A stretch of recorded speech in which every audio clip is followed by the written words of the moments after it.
Chapter 471. Why is she angry? The one who asked this question was Su Qingjun, who had been standing silently at the side. She was from the Kunlun party and had met White Lotus before. Although she had just arrived in Immortal City and did not know much about the entanglement between White Lotus, Lu Chen, and Old Ma in the past, she heard that Lu Chen and Old Ma's words were a little strange. She was also a smart and sensitive woman, so she asked directly.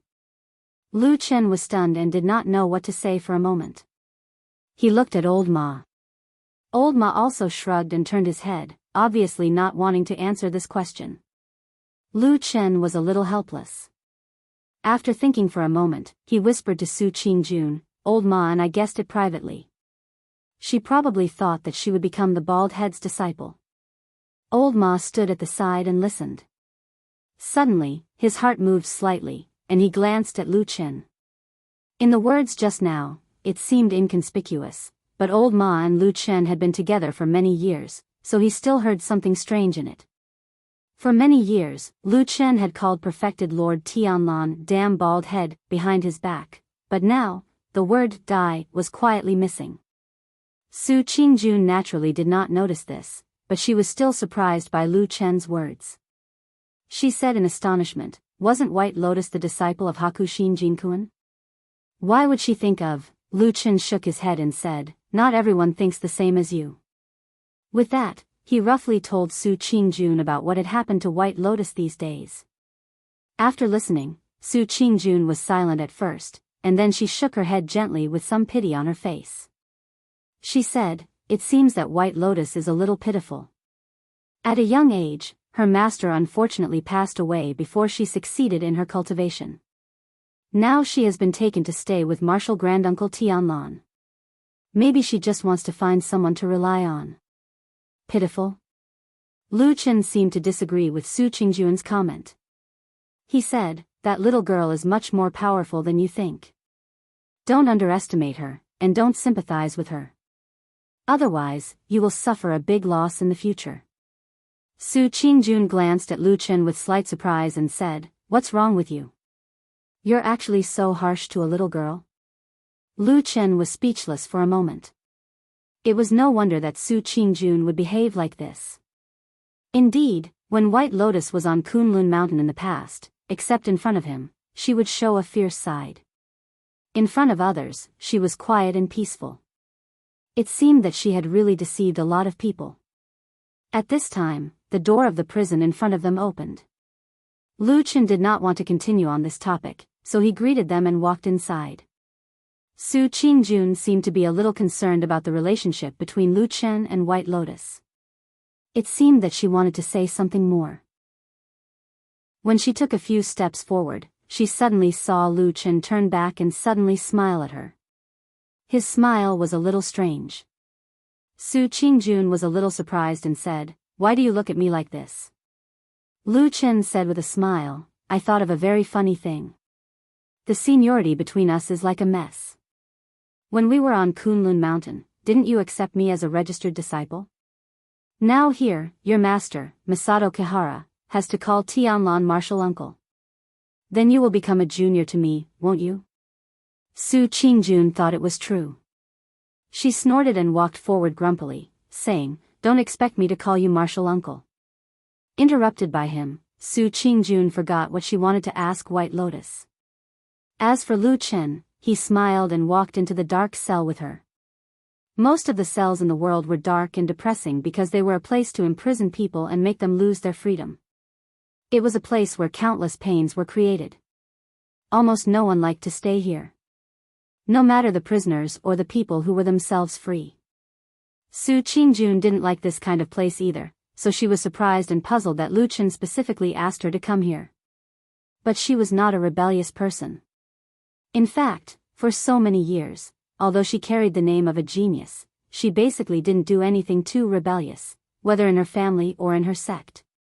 So she still came here. She was a good daughter in the eyes of everyone in her family.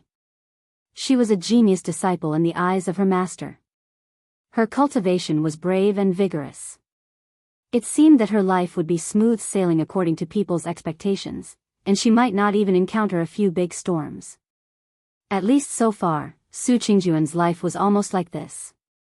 The reason why it was more or less the same was because a few years ago, she had also encountered a huge accident and witnessed the death of her younger brother. The past became a knife, hidden in everyone's hearts. From time to time, when they thought of it, they would be cut, which made people feel a little sad. Lu Chen led Su Qingjun forward and from time to time introduced the situation in a low voice to her. As for old Ma, he had been following behind them, his eyes vigilantly looking at the cells around them. This prison was specially set up by the Fuyun office to imprison the evildoers of the devil cult.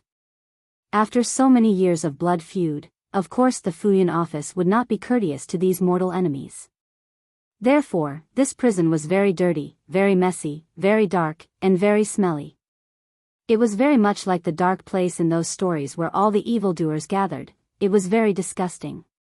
The prison cells on both sides of the road, other than the hard and wide stone walls, were almost all surrounded by iron bars as thick as a wrist.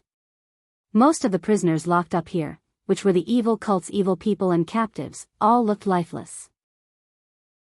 They hid in the dark corners of the cells, as if they were afraid of the light.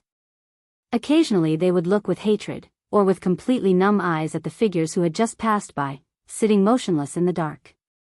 The surroundings were quiet, but this dark prison looked unusually scary. There was even a faint feeling of deprivation of humanity, making people tremble with fear and especially disgusted.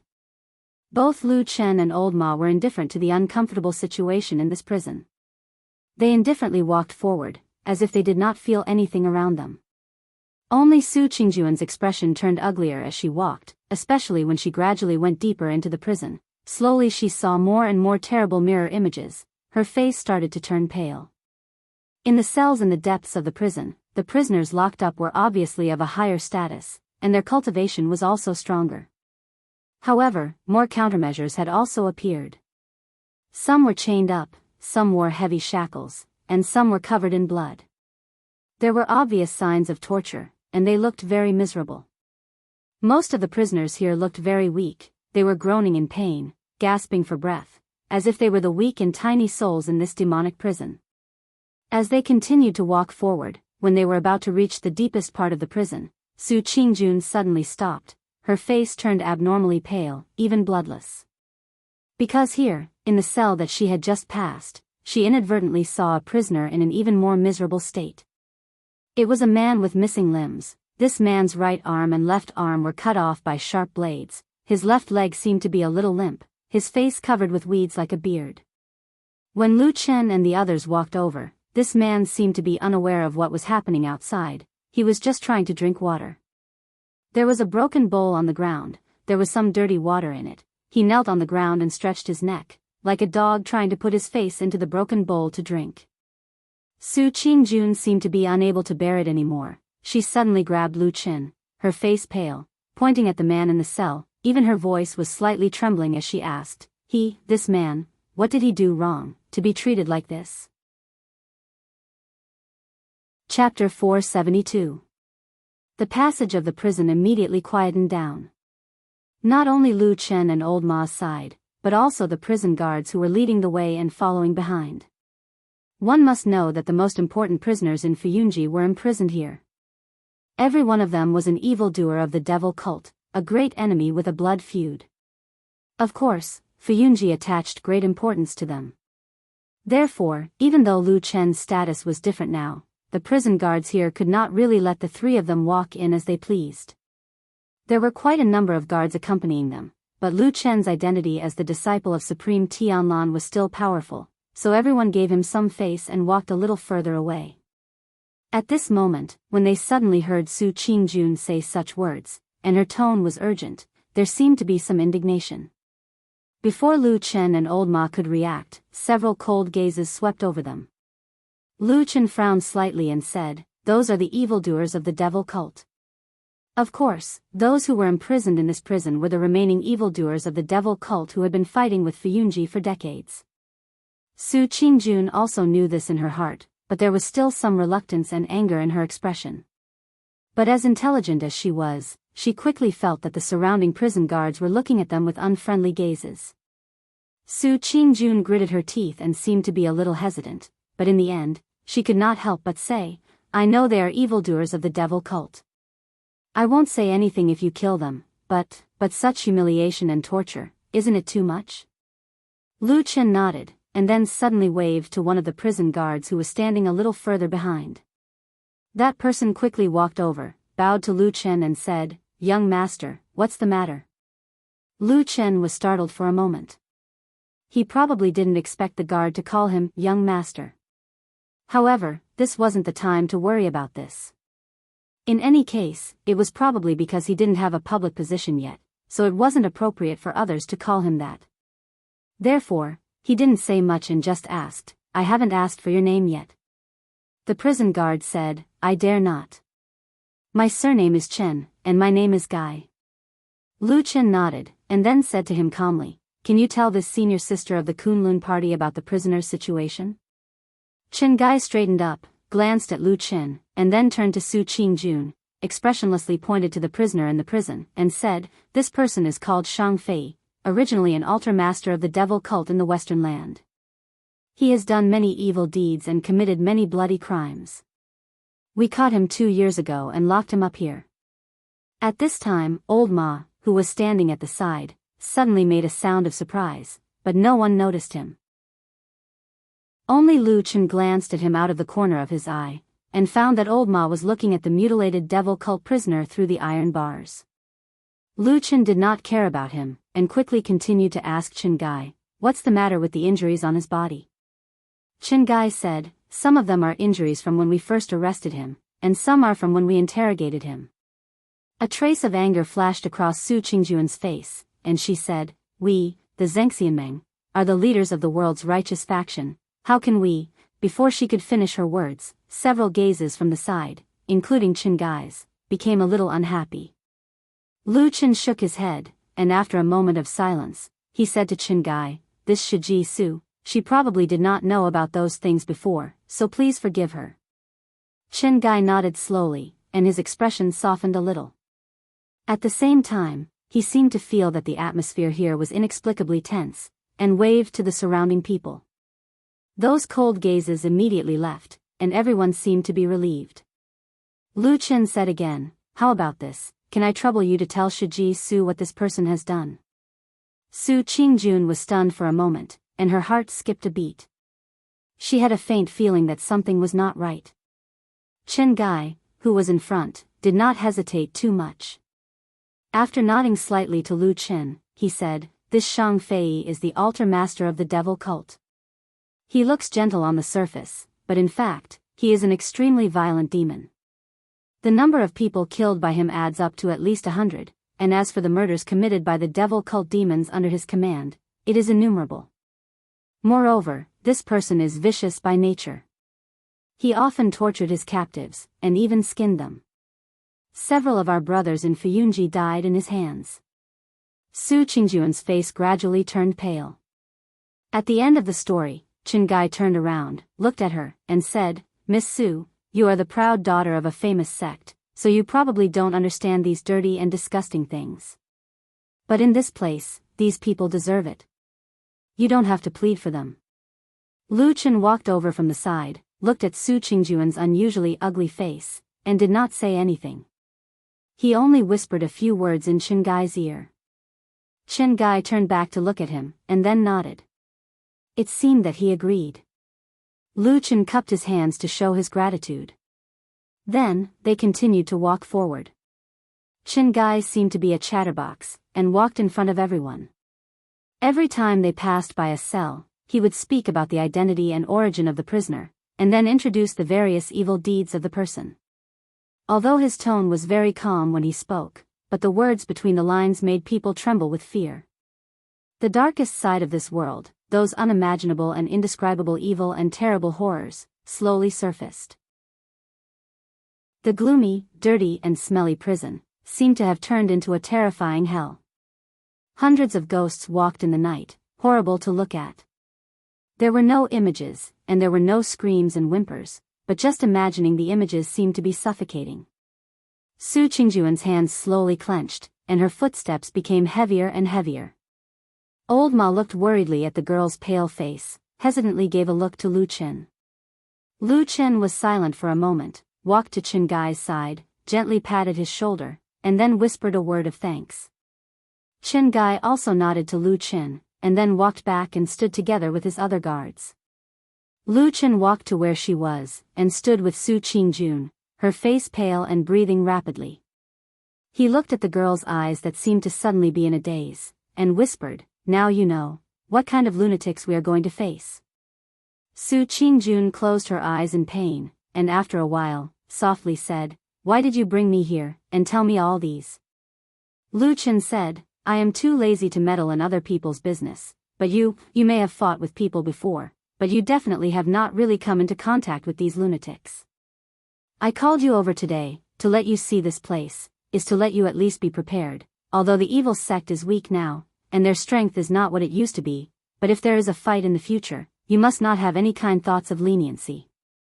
He stared at Su Qingjun, said, "I have seen with my own eyes, some good faction cultivators gained the upper hand in the battle with the evil sect, but in the end they were soft-hearted and not ruthless enough, and were suddenly overturned and lost their lives." After a pause, the corner of his mouth seemed to twitch slightly. Among them, there were also some beautiful girls, because of this, fell into the hands of the evil sect. Su Qingjun was startled, looked at Lu Chen's ugly face, and couldn't help but asked, "What happened to them?" Lu Chen silently looked at Su Qingjun. For some reason, Su Qingjun at this time suddenly did not dare to look directly at this man's eyes. Her heart started to beat faster, as if she felt something. After a while, Lu Chen indifferently said, "Believe me, you don't want to know about those things." After speaking, he turned and continued to walk deeper into the prison. Ahead seemed to be reaching the end, which was also the last and most important prison cells. But at this moment, suddenly, Su Qingjun grabbed his hand. Her grip was so strong that even Lu Chen felt a trace of pain. Su Qingjun's face right now looked a little scary, so pale that it was frightening, without a trace of blood. Her eyes stared at Lu Chen's eyes, as if there was a ball of fire burning. After a moment, she opened her mouth. Her voice low, word by word said, "Why are you so clear? Don't tell me you saw it with your own eyes at that time." Once the words were said, the inside and outside of the prison, suddenly a dead silence. Everyone's eyes, including those prison guards, even those sneaky cold eyes in the dark corners of the prison cells, all fell on Lu Chen. That gaze fell on him, as sharp and cold as a knife. Just like for so many years, the cruel pain that Lu Chen had to bear.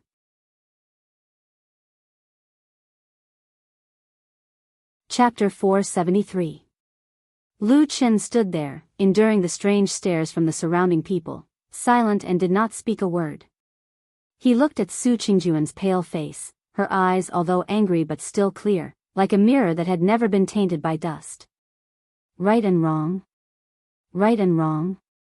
Or perhaps only innocence, a pure heart untainted by dust. Was it because someone had once opened his arms in the darkness, used his chest and body to resist the raging tide that filled the sky? But, everything that he had done in the past, was it really all right? Those choices, were there any selfishness, were there any fears, was it really worth it?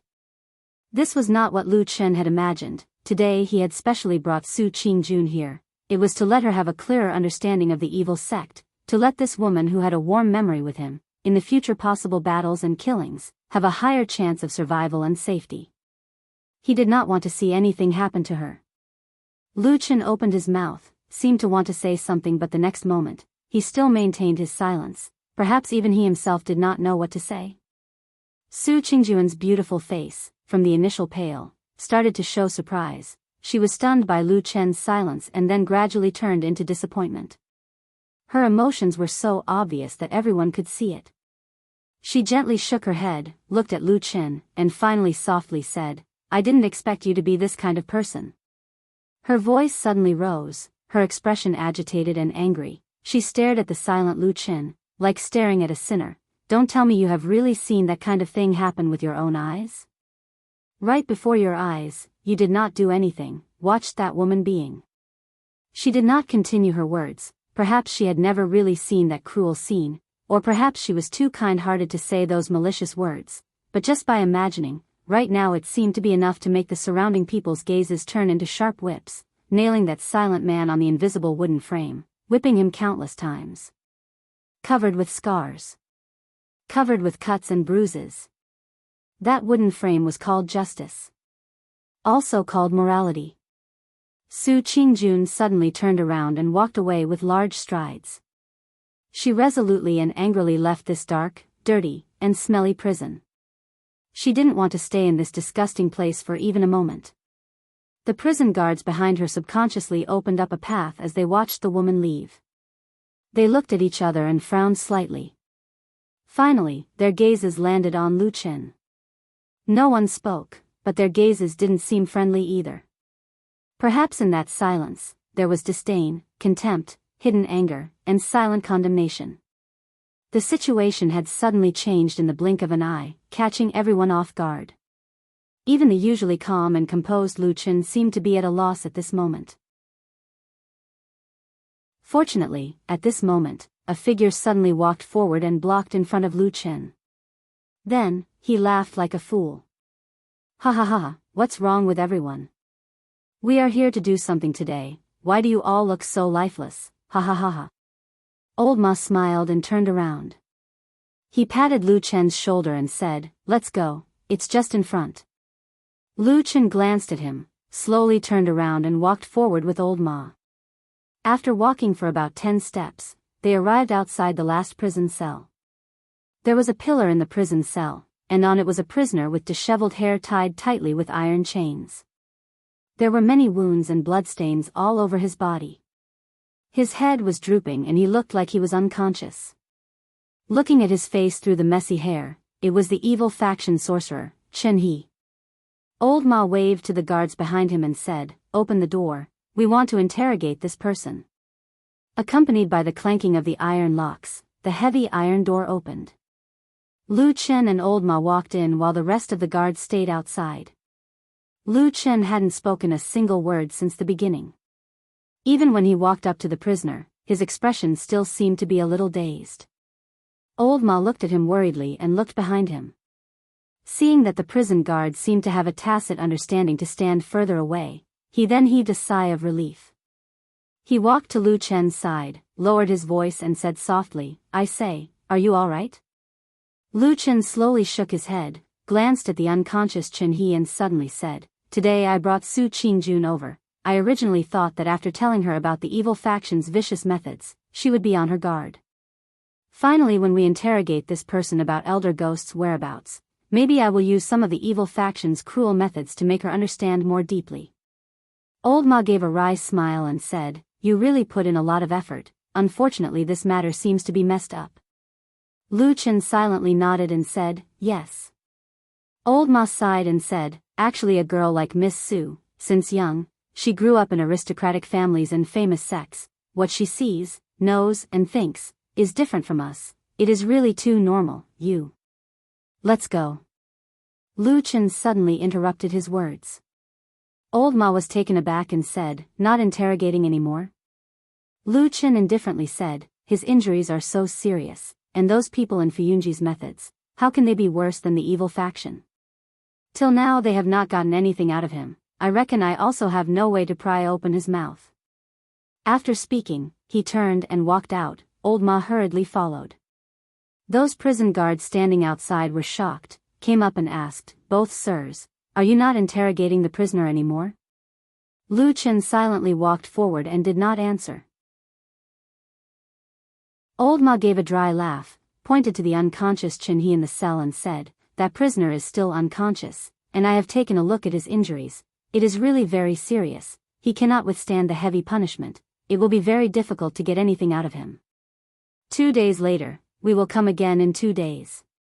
The few guards looked at each other, contempt flashed in their eyes, but they did not say anything and very politely sent the two of them out of the prison. Leaving that dark and oppressive prison, even though Old Ma was someone who had seen a lot of the world, he could not help but let out a long sigh of relief, mumbled, that place is really not suitable for people to stay in. Lu Chen walked beside him, frowning and silent. As they walked, he suddenly glanced at Old Ma. Old Ma's heart jumped for no reason, said, what? Did I really do something wrong? Lu Chen asked him in a low voice.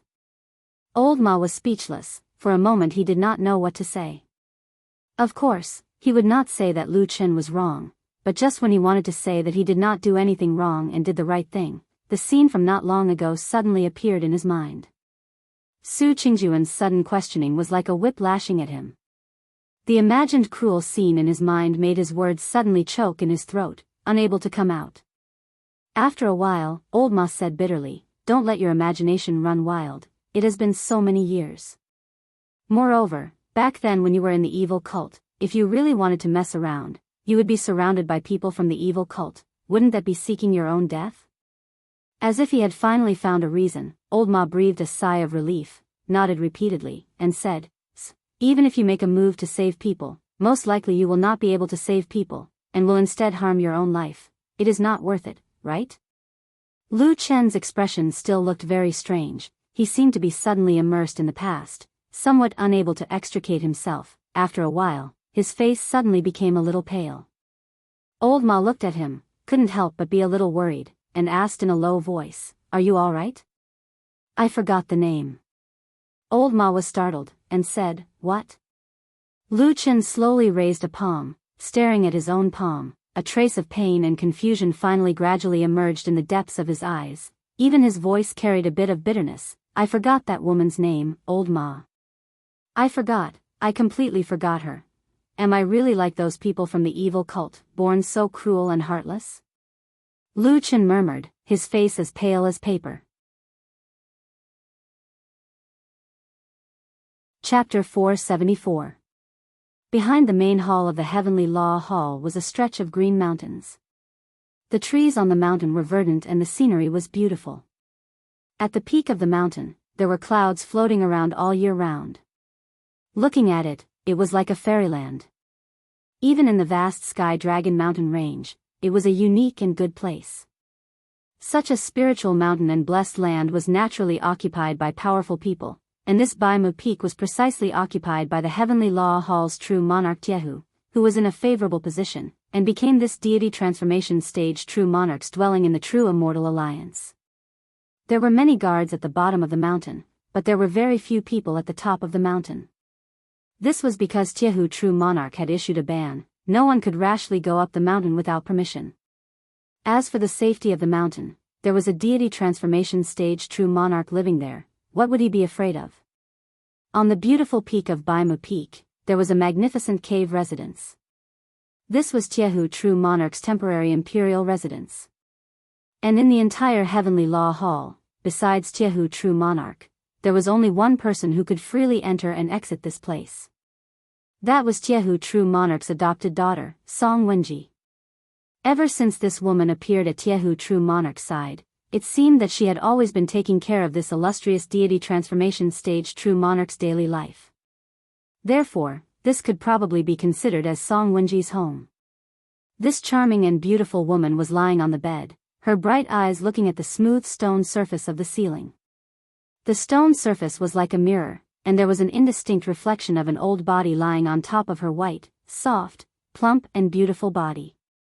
The old body was constantly wriggling, and the sound of panting echoed in this quiet stone room, mixed with some strange moans. Her beautiful hair was disheveled, her cheeks were somewhat flushed, and moans were coming from her mouth. Each moan was soft and captivating, but also caused one's blood to boil. It was as if she was deeply immersed in that bewitching passion and was unable to extricate herself. But only her pair of eyes were still quiet, bright, and cold. She looked coldly at herself in the reflection and at the woman who was moaning in the flesh. Deep in her eyes, a trace of inexplicable pain and disgust flashed past. Suddenly, the old man's breathing increased by a few notches. Song Wenji's gaze suddenly changed from clear and bright to blurry and crazy. She suddenly stretched out her bare white arms and hugged the man's neck tightly. Then, the moans in her mouth also became louder, as if she had become incomparably happy at that moment. However, at the corner of her mouth, there was a faint mocking smile. Finally, with a few soft cries, the old man seemed to have lost all his strength. He suddenly relaxed and fell on Song Wenji's plump body. At this moment, all of Song Wenji's strange emotions disappeared. She suddenly became a well-behaved woman. She shyly and resentfully hugged the man. Using a soul-stealing voice, she complained with a bit of breath, "Godfather, are you trying to torture your daughter to death?" That white-haired man was Jianghu Supreme. At this moment, he did not have his usual solemn and dignified expression. Instead, there was a bit of lust. If this scene was seen by outsiders, the jaws of everyone in the world would drop. And after hearing the words of this coquettish goddaughter, Jianghu Supreme seemed to be even happier. He laughed out loud and even wriggled his body a few times. With a bit of obscenity in his mouth, he teased, "Ha ha ha ha, my good daughter, are you convinced, are you convinced?" Song Wenji exclaimed and then hugged Jianghu Supreme's body. With a slightly trembling voice, as if crying and laughing at the same time, she said, "I am convinced, your daughter is convinced."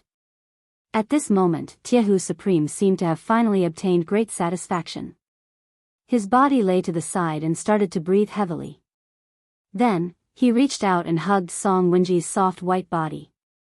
He sighed and said, "My good daughter, if not for you, I feel that I have lived my life in vain." Song Wenji nestled in the arms of this deity stage supreme. Hearing this, she laughed and said, "Father, you are joking again. You are a deity stage supreme. You have lived your life in a high position. You have experienced many storms and seen many wonderful things. How could you have lived your life in vain? You only know how to coax me." Jianghu Supreme snorted and looked at the smooth mirror-like stone surface above his head. He said, "You don't understand. For so many years, I have been burdened by those false reputations. In front of everyone in the world, I am justice, I am a moral article. In everyone's eyes, I am born to be solemn and just, clean and self-respecting. There can be no mistakes. I used to think so too. That's why I lived like that for most of my life, until I met you." He suddenly spat and said with disgust and hatred, "I've finally seen through everything. All the people in this world are strict with themselves and strict with others. It's funny that I've been stupid for half my life. It's only now that I understand the principle of enjoying life in the present." Song Wenji was touched. She said softly, "Father, you have suffered. But it's okay. You have such a high level of cultivation. You must have a long life ahead of you. Let me accompany you in the future." Jianghu Supreme nodded his head and laughed, "Of course, of course. As long as you are with me." Song Wenji suddenly said coquettishly, "But my cultivation is not as high as yours. I will grow old in the future. Perhaps at that time, you will not like me anymore." Lord Steelpot quickly shook his head and said, "No, no, as long as I am here, you can use all the rare treasures and cultivation resources in the world. In addition to that, I will personally protect you. I guarantee that your cultivation will improve tremendously and no one will be able to catch up to you. Your appearance will also remain youthful forever. But if that's the case, after a long time, maybe you'll get tired of looking at me, and probably don't want me anymore." At the end of her sentence, Song Wenji's eyes actually turned red. She looked like she was moved and hurt, and she was actually about to cry. The Iron Pot Lord was a hero of his generation. He had an earth-shattering cultivation and supernatural powers, but at this moment, he was helpless and looked extremely embarrassed. The girl in front of him was really his precious treasure. He was afraid that she would fall. He loved her dearly and spoiled her endlessly.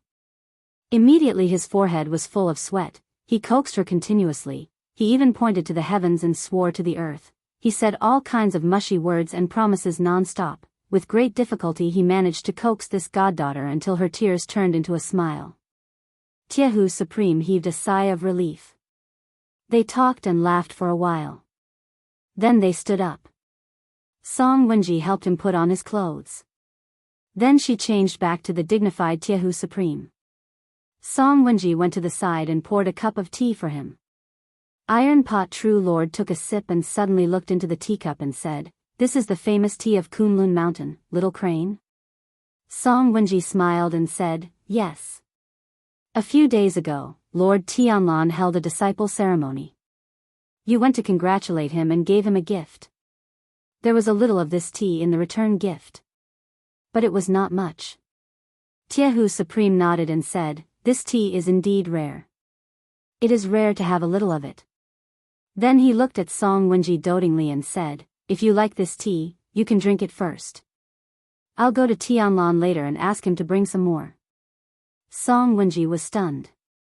There seemed to be a glimmer in the depths of her eyes. Then she said with a little doubt, don't go. Don't you have a normal relationship with that person? True monarch Tai Hu said disapprovingly, it's just so, but who can really tear his face apart? Look at his disciple acceptance ceremony, didn't I also go there? I have to give face. Moreover, if I ask him for some tea, he will give me face. Song Wenji suddenly smiled as if she was very happy. She said, thank you, foster father. You are so good to me. Tiehu Supreme looked a little proud. But after a while, he seemed to think of something. His face showed a thoughtful expression. Then he said slowly, speaking of this, I feel that there is something strange in Tianlan and Fuyunji recently. Song Wenji was surprised and said, what's wrong? Tiehu Supreme frowned and said, he transferred a lot of people from the Kunlun party. He said that he wants to fight against the devil cult. Of course, he has been fighting against the devil cult for so many years. It is not the first time that he transferred people from the Kunlun party. It is not strange that he did not. After thinking for a long time, he still shook his head. Song Wenji looked at his expression and suddenly said, foster father, do you suspect that there is something wrong with Fuyunji? Tiehu Supreme pondered for a moment and suddenly said, have you met Lu Chen, the new disciple of Tianlan? Yes. Well, then do me a favor. Then, Supreme Tiehu's voice deepened, as if he was narrating something. Chapter 475. After the sky darkened, the bustling immortal city started to quiet down. Although there were many bustling places that were still brightly lit, and the laughter of welcome and farewell echoed in the night, most places still entered the silence of the night. In the alley behind the horse-washing bridge, a white-clothed girl walked over alone, and stopped in front of that house. Her figure seemed a little lonely, and her face faintly looked a little haggard. But from her expression, she had already recovered her initial calmness and beauty, and once again became a fairy that didn't eat the food of the mortal world. She was White Lotus. She stood at the door for a while, and using some unknown method, she gently opened the door, and then walked in. Far behind her, on the horse-washing bridge outside the alley, two black figures slowly appeared. Seeing White Lotus walk into the house, they looked at each other, and seemed to have a feeling of relief. Finally returned. Following this little grandaunt for a few days and nights, I'm almost exhausted to death. Come on, at least she's safe and sound. Last night, you saw her walk to the edge of the immortal city. If she took another step forward, she would have crossed the boundary. My heart was hanging in my throat. The person in front said in a low voice, what did you say? The person at the side was startled, and then smiled bitterly, don't let your imagination run wild. That little girl is so beautiful, how many have you seen? I really don't want to kill her, but if I really did, I still feel that it would be a pity. The person in front was silent. He probably felt the same way. After a while, he said unhappily, forget it. In any case, the orders from above are not to leave the city. Once you cross the border, you are not to be left alive. I don't know if that girl feels that way, but in any case, it's fine if she returns now. Big brother, who do you think gave the order to kill her? It's really ruthless. Ruthless what? You talk too much. The person in front was startled and covered the mouth of the person next to him. Then, he looked around vigilantly.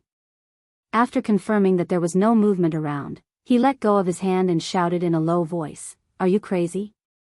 White Lotus is with Immortal. How dare you talk nonsense about this? Ah. That person's neck shrank in fear. He seemed to have suddenly thought of something and looked at the house with some fear. The person in front also looked over. After a while, he seemed to be a little emotional. He sighed and said, let's go. That girl's fate is not good, but it's not our fault. Someone will be coming over to take over later. Go and rest.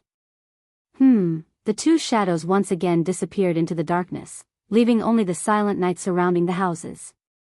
On the grass in the courtyard, the black dog was lying on the ground with a pair of dog eyes closed. It seemed that he had fallen asleep. Lu Chen was lying next to Atsu. His eyes were staring at the faint twinkling stars in the dark night sky, his body lying motionless. At this time, a voice came from the side. I say, what's so good about those stars in the sky? Why did you look at them for so long? Lu Chen turned around and looked at old Ma, who was holding a wine pot and drinking by himself. He shook his head and said nothing. Old Ma was a little helpless. He said, I say, you don't have to be like this, right? I've known you for many years. Don't talk about that stupid thing where you leave people to die. How many lives have you killed and how much blood have you seen? Your heart will only be harder than mine, not softer than mine.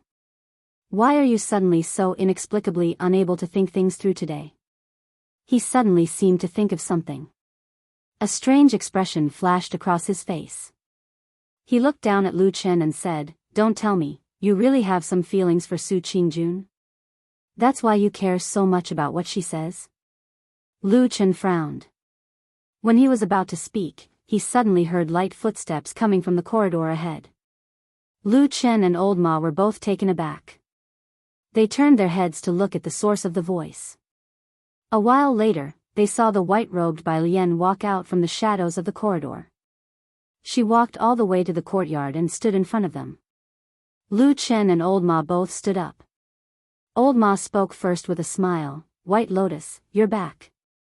White Lotus responded and nodded to him. Then she looked at Lu Chen. Lu Chen gave a hollow laugh. He felt a little uncomfortable. But after hesitating for a moment, he still said, White Lotus, I really didn't mean to do this to you, I know. White Lotus interrupted Lu Chen. She looked calm and said, I've thought about it. It's my fault. I used to think that I was destined to have a smooth life because I have the talent of 5 pillars. Everyone would value me. Even after my master passed away, the other elders in the sect would do the same. But now I know that it doesn't include martial uncle Tianlan. I was too optimistic. Lu Chen and Old Ma looked at each other and didn't know what to say for a moment. White Lotus was silent for a moment and said, I'm a little tired. I'll go to bed first. As she said this, she turned around and walked to her room. Unexpectedly, she was suddenly stopped by Old Ma. White Lotus looked over with some surprise, only to see Old Ma smile awkwardly.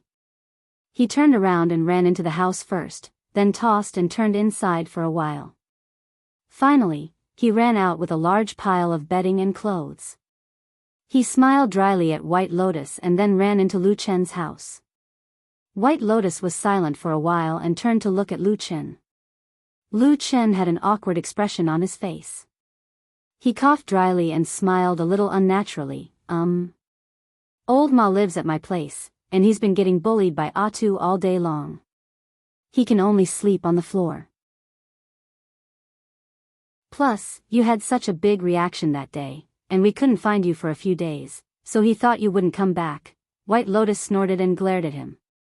Then she strode past Lu Chen. Lu Chen quickly stepped aside as if he had done something wrong. When White Lotus was about to reach the door of the room, she suddenly turned around and called, Hey. Lu Chen said, What's wrong? White Lotus stared at him and said after a while, Do you think I'm still useful to martial uncle Tianlan? Lu Chen's heart suddenly tightened. Then he smiled and said, You're so powerful. Of course, you're useful. White Lotus nodded. It seemed that the fierceness and uneasiness hidden deep in her eyes softened a little. Then she turned around and went into the room. Lu Chen looked over there for a long time until Old Ma walked back to him. Lu Chen looked back at him and saw that Old Ma's face was a little strange. He couldn't help frowning and asking, What's wrong? Old Ma sighed softly and lowered his voice, saying, You should know in your heart that she's useless. Lu Chen was silent. Seeing that his face was a little ugly, Old Ma shook his head and changed the topic, saying, "Forget it. Let's not talk about this. Anyway, it doesn't matter what we say. You haven't answered me yet. What were you thinking about when you were in a daze for so long?" Lu Chen was silent for a moment and suddenly said something without rhyme or reason. "Her name is Song Hui." Old Ma was stunned and asked, "What do you mean?" Lu Chen said slowly, "I've thought about it for a long time and carefully recalled it bit by bit. Finally, I remembered the name of the dead woman. Her name is Song Hui." He turned to Old Ma and said with a serious look on his face, "Do me a favor, Old Ma. Go and check this woman's background." Chapter 476. When the sun rose in the early morning, the soft sunlight shone through the gap of the window and turned into a beam of pale golden light falling on the bed. White Lotus was wrapped in the quilt, curled up into a ball and slept. Her slender eyelashes flickered occasionally, and her face was slightly pale. She looked like a frightened kitten, slightly trembling in her dream. When the ray of sunlight finally moved to her eyes, perhaps it was because of the dazzling light, or perhaps it was because of the warmth, Bai Lian's body suddenly trembled. She cried out in surprise and sat up abruptly. She opened her eyes wide and looked forward. What came into view was the familiar furniture of the house, the white walls, the tables and chairs. White Lotus stared blankly for a while, and her originally rapid breathing gradually calmed down, as if she had broken free from that nightmare. She reached out her hand and gently touched her forehead. Then she lifted the quilt and got out of bed. She walked to the table and poured a glass of water. She didn't care that it was the cold water from last night and drank it in big gulps. There was a faint movement in the yard outside the house. White Lotus glanced outside. After hesitating for a moment, she tidied up her clothes, walked to the door, opened the door, and walked out. The warm sunlight suddenly sprinkled on her slim body. The dazzling golden light made her slightly squint. After a while, she saw that in the yard, Lu Chen and Old Ma were standing there talking, but Atsu was nowhere to be seen. He was probably still sleeping in the house. Seeing White Lotus come out, Lu Chen and Old Ma stopped talking and smiled at her. Then Lu Chen said to Old Ma. Old Ma nodded and turned to leave. But he seemed to think of something and turned to Lu Chen and said, "I can help you investigate. But those things in the past, how can I take care of them one by one? Let's forget about it." Lu Chen nodded slightly, and his face was also calm. He said, "I understand. It's okay. Don't worry." Old Ma smiled and turned to walk out. White Lotus walked over slowly. After watching Old Ma's figure disappear from her sight, she said to Lu Chen, "What does he want to help you investigate? Why does it sound so weird? It's just an old matter of adulthood. It's nothing important." Lu Chen waved his hand and said nonchalantly. At the same time, he looked her up and down and smiled. "Did you sleep well last night?" White Lotus said, "Very good. I fell asleep as soon as I went to bed, and slept until dawn. If you don't sleep for several days and nights, you'll probably end up like this too." Lu Chen's eyes flickered as he looked at White Lotus. "What's wrong? Is there something on your mind?" White Lotus nodded, but she did not say what was on her mind. Instead, she stared at Lu Chen and said, "Can I follow you to do something today?" Lu Chen was stunned. Just as he was about to say something, he heard White Lotus say again, "The order for me to follow you was also given by your Shizhuan, my uncle master, perfected Lord Tianlan. This shouldn't be a problem, right?" Lu Chen was silent. Then, he sighed and said, "All right." Fuyunji had captured a total of 12 surviving members of the devil cult during the battle in the underground palace of the Immortal City. Now, all of them were imprisoned in the prison specially prepared for the captives of the devil cult. As the new disciple of perfected Lord Tianlan, Lu Chen's public mission was to deal with the sinister and vicious devil cult. Therefore, on this day, he brought White Lotus to this prison again. The first time he came here, it was Old Ma and Su Qingjun who followed him. This time, it was all changed.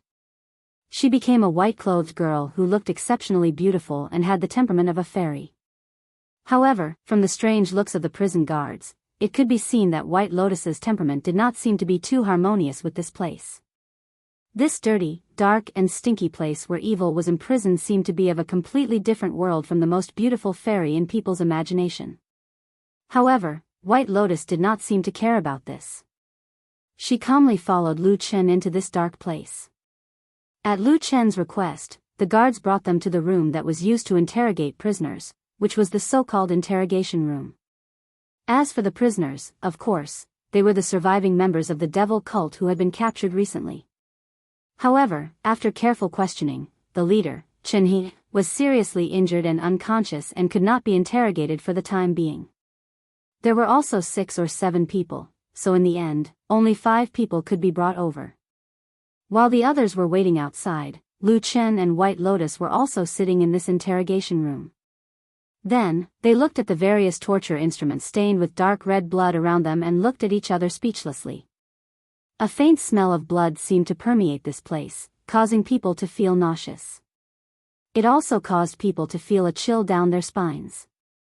Lu Chen was silent for a moment and whispered to White Lotus, "This place is not suitable for you. Why don't you go back first?"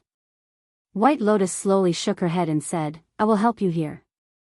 Lu Chen frowned and said, "What will you help me with?" White Lotus looked at him and said softly, "I can help you with anything you want to do." Lu Chen frowned even more and said, "What are you thinking?" White Lotus took a step forward and looked at Lu Chen and said, "No matter what you want me to do, I can help you. But can you please tell Martial Uncle Tianlan that I still have some use for you when you see him later?" Lu Chen suddenly became silent. After a long while, he smiled bitterly and said, "There is no need to do that, I don't want to die." White Lotus suddenly interrupted him. She stared at Lu Chen's eyes and suddenly grabbed Lu Chen's hand. She held it tightly and said word by word, "Do you dare to tell me that Martial Uncle will definitely not kill me?" Lu Chen was speechless. White Lotus's body trembled slightly and then she slowly lowered her head and said, "He publicly accepted you as his disciple. It means that he is no longer afraid and doesn't have to worry about anything.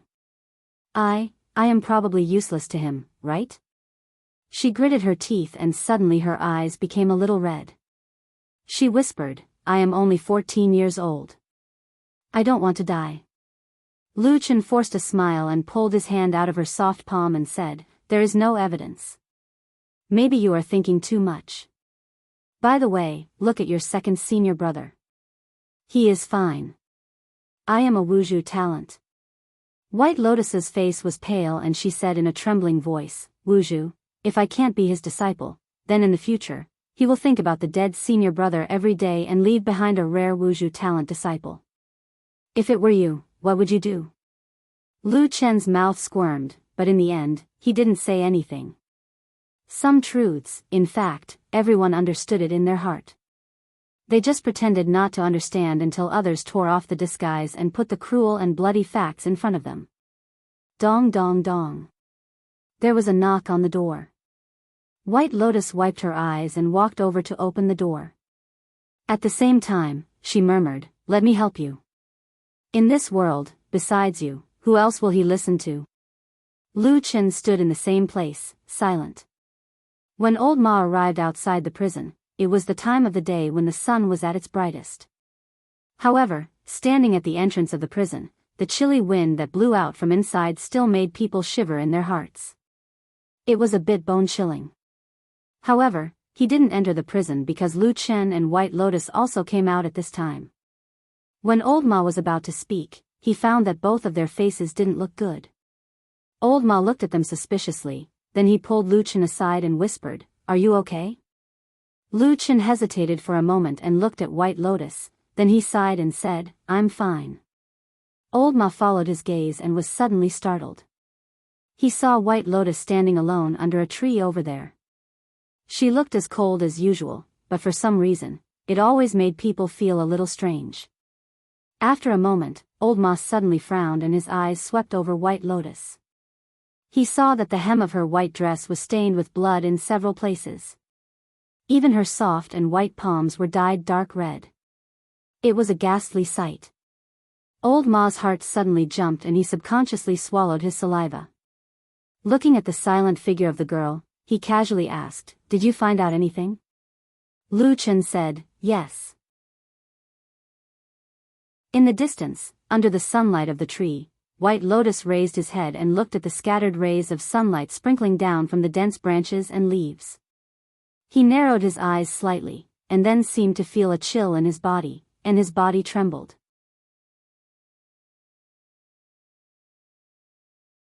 Chapter 477.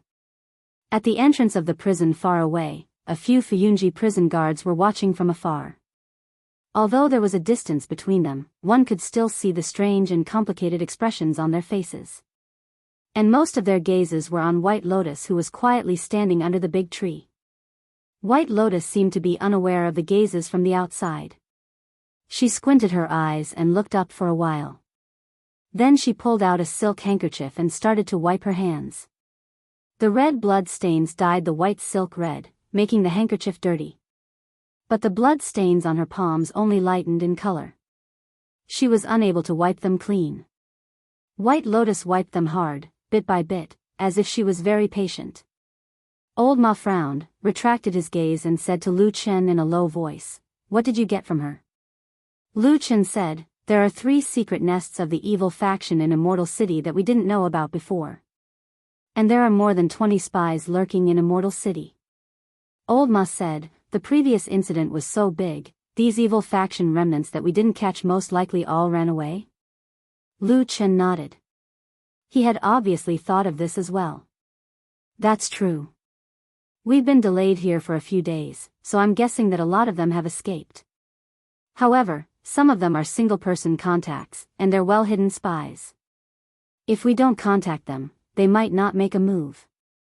Old Ma nodded and said, "This is a good harvest. Usually it's hard to get information out of them." As he spoke, he turned his head to look under the big tree. After a moment of hesitation, he asked Lu Chen in a low voice, "How did she ask? Is her method very powerful?" On the word powerful, Old Ma intentionally or unintentionally emphasized it. Lu Chen also understood what he meant. He said in a deep voice, "Very powerful." Old Ma sucked in a breath of cold air. He looked surprised and said, "She is such a delicate little girl and grew up in an aristocratic family. How could she know this kind of method?" "Who knows?" Lu Chen shook his head and muttered. At the same time, the scene of him and Atsu meeting White Lotus for the first time on Kunlun Mountain suddenly appeared in his mind. At that time, in the deep forest, the wild beasts were covered in wounds and blood. It was a terrible sight to behold.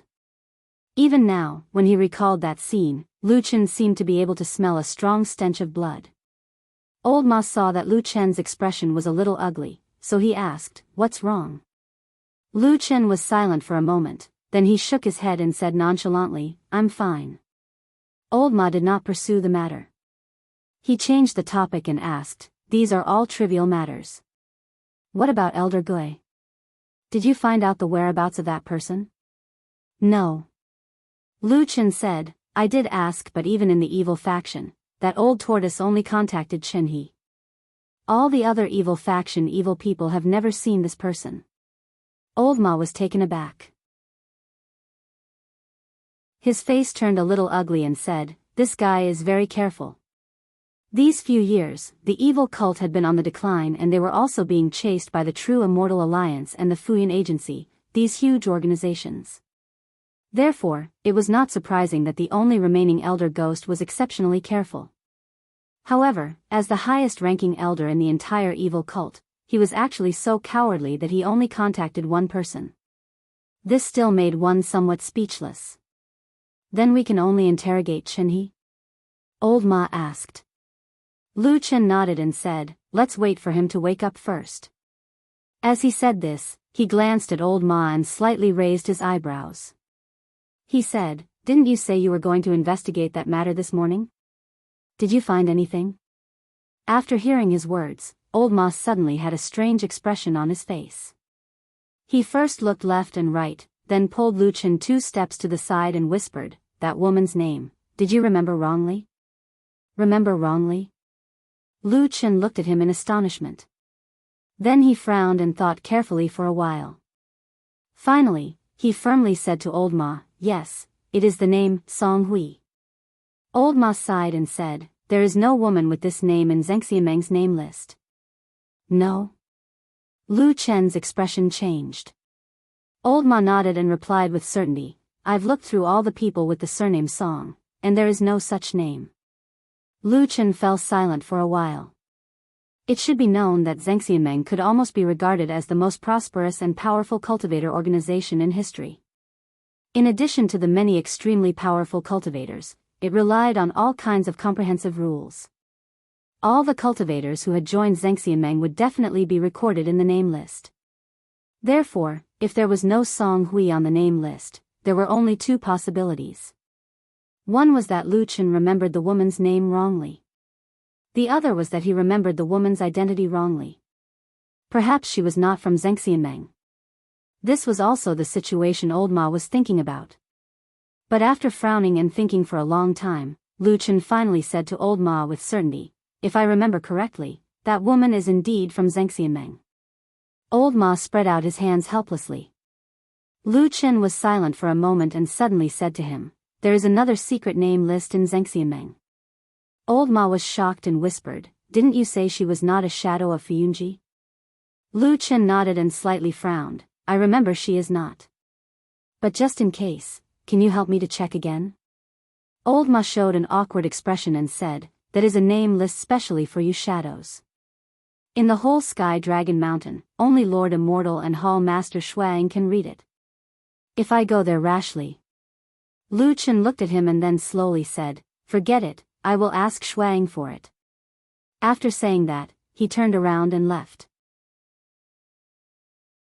But before he left, he looked back at White Lotus but saw that White Lotus did not look at them from beginning to end.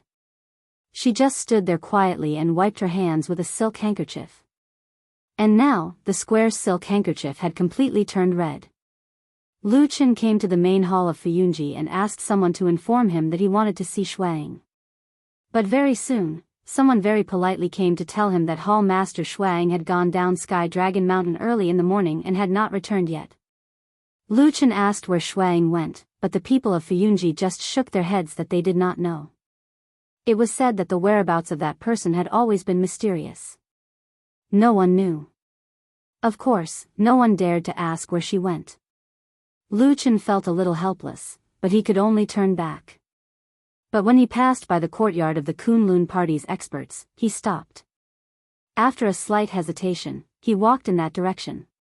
One of the houses in the row was where Su Qingjun was living. No matter what, Lu Chen still wanted to talk to this woman and at least explain what had happened that day. But just as he walked to the door of Su Qingjun's residence, he suddenly saw a slender figure walking towards him. She was charming and beautiful, and her eyes were like water. It was Song Wenji, whom he had not seen for a long time. At the same time, Song Wenji also saw Lu Chen. A smile immediately appeared on her face. Like a lotus leaf blown by the wind, she walked over with snake-like steps and stood in front of Lu Chen. She smiled and said, where are you going, junior brother Lu? You called me junior brother? Lu Chen was a little surprised. Song Wenji laughed and said, isn't that normal? Your master, true Lord Tianlan, and my foster father, true Lord Tiehu, have been best friends for many years. I became his foster daughter much earlier than you, so it's not too much for me to call you junior brother, right? Lu Chen smiled bitterly. He cupped his hands in front of his chest and said, whatever. Song Wenji's charming eyes moved. Suddenly, she smiled sweetly and said, it's rare to meet you. My house is not far in front. Why don't you come to my house and have a cup of tea? Lu Chen shook his head and was about to refuse. He said, I'm sorry, Song Wenji covered her mouth and interrupted his words. She seemed to be in high spirits and in a good mood. She smiled and said, I'll let you witness my tea ceremony skills. Oh yes, my tea is also good. Speaking of which, we are fated. It's your Kunlun Mountain's famous tea, Little Crane. Little Crane. Lu Chen's expression suddenly changed. After a while, he let out a long breath and said, "Then I'll have to trouble you." Song Wenji giggled like a coquettish spring flower blooming. For a moment, her beauty was unparalleled. It was as if her whole person had brightened up. She pointed her fair finger forward and said, "It's just in front.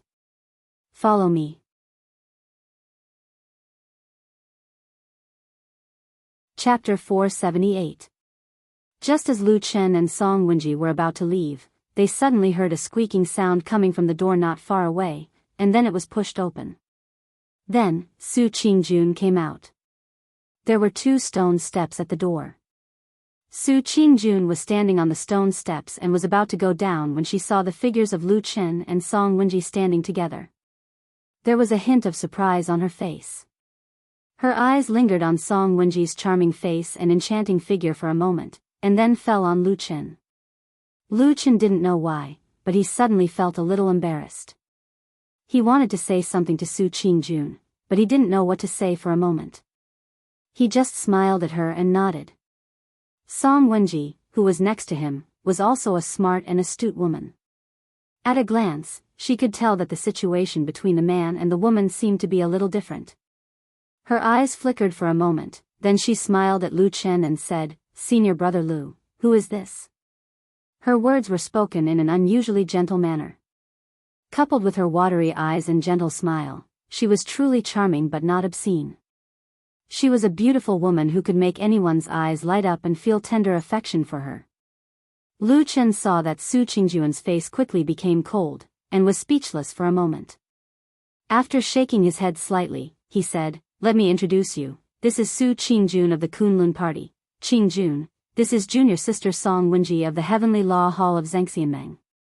She is the adopted daughter of the Iron Pot Immortal. A while ago, she helped us track down the evil people in the Immortal City." He purposely emphasized the word help. It was obvious that Song Wenji's previous help was actually a hindrance. However, Song Wenji didn't seem to hear this at all. She smiled at Su Qingjun and said, "Shiji Su, this is the first time we meet. I don't know if you have time now. Why don't you go have tea with us?" "Tea?" Su Qingjun frowned and glanced at Lu Chen. Song Wenji laughed and said, "That's right. It wasn't easy for me to invite senior martial brother Lu to my place to drink tea. Moreover, the tea leaves are the famous Little Crane, tea produced by your Kunlun sect. Senior martial sister Su, you should come too." Su Qingjun's face was indifferent. After looking at Lu Chen, she said with a trace of alienation, "Thank you, Miss Song, but I have something to do now. I will disturb you again when I have the chance in the future." With that, she turned to leave. But at this time, the 2 women suddenly heard a cough from Lu Chen, and then they heard Lu Qingjun say, "Lu Chen, Song Chen, to say, I, Lu Chen, to say, I you, I to say, I, Chen, Lu, to Qin to say. There. I suddenly, I Su to say, I see, Qing Su's Chen's to say to. And. Let's wait for next time, I'm sorry. Song Wenji's smile froze for a moment, then she looked at Lu Chen with a smile that was not a smile, and said, "Senior brother Lu, you are really a busy man." Lu Chen laughed dryly and walked towards Su Qingjun while waving his hand at her. After that, he smiled apologetically and said, "I'm really sorry, I really do have something to do. I'll treat you to a good meal in Immortal City next time." Song Wenji looked at the 2 people walking away one after another. The surprise on her face did not disappear. Thinking about it, ever since she grew up, especially after she became the adopted daughter of Taihu deity, it had been a long time since someone dared to stand her up, and the excuse was not at all reliable. She glanced at Lu Chen's back, and after a while, she suddenly smiled. She didn't seem to be too angry, and only nodded thoughtfully. Then, her eyes fell on Su Qingjun's back, and her eyes gradually brightened. "Why are you following me?" After walking for a distance and seeing that there was no one around, and only Lu Chen was walking beside her, Su Qingjun stopped and said to him with a slight frown. Lu Chen also stopped, and after a moment of silence, said, Qingjun, I have something to say to you. Su Qingjun's face was a little gloomy and cold, but it was hard to tell whether she was happy or sad. She only said indifferently, what are you talking to me about instead of drinking tea and chatting with Beauty Song? Besides, didn't you just say that you have an important prisoner to interrogate in Fuyunji prison?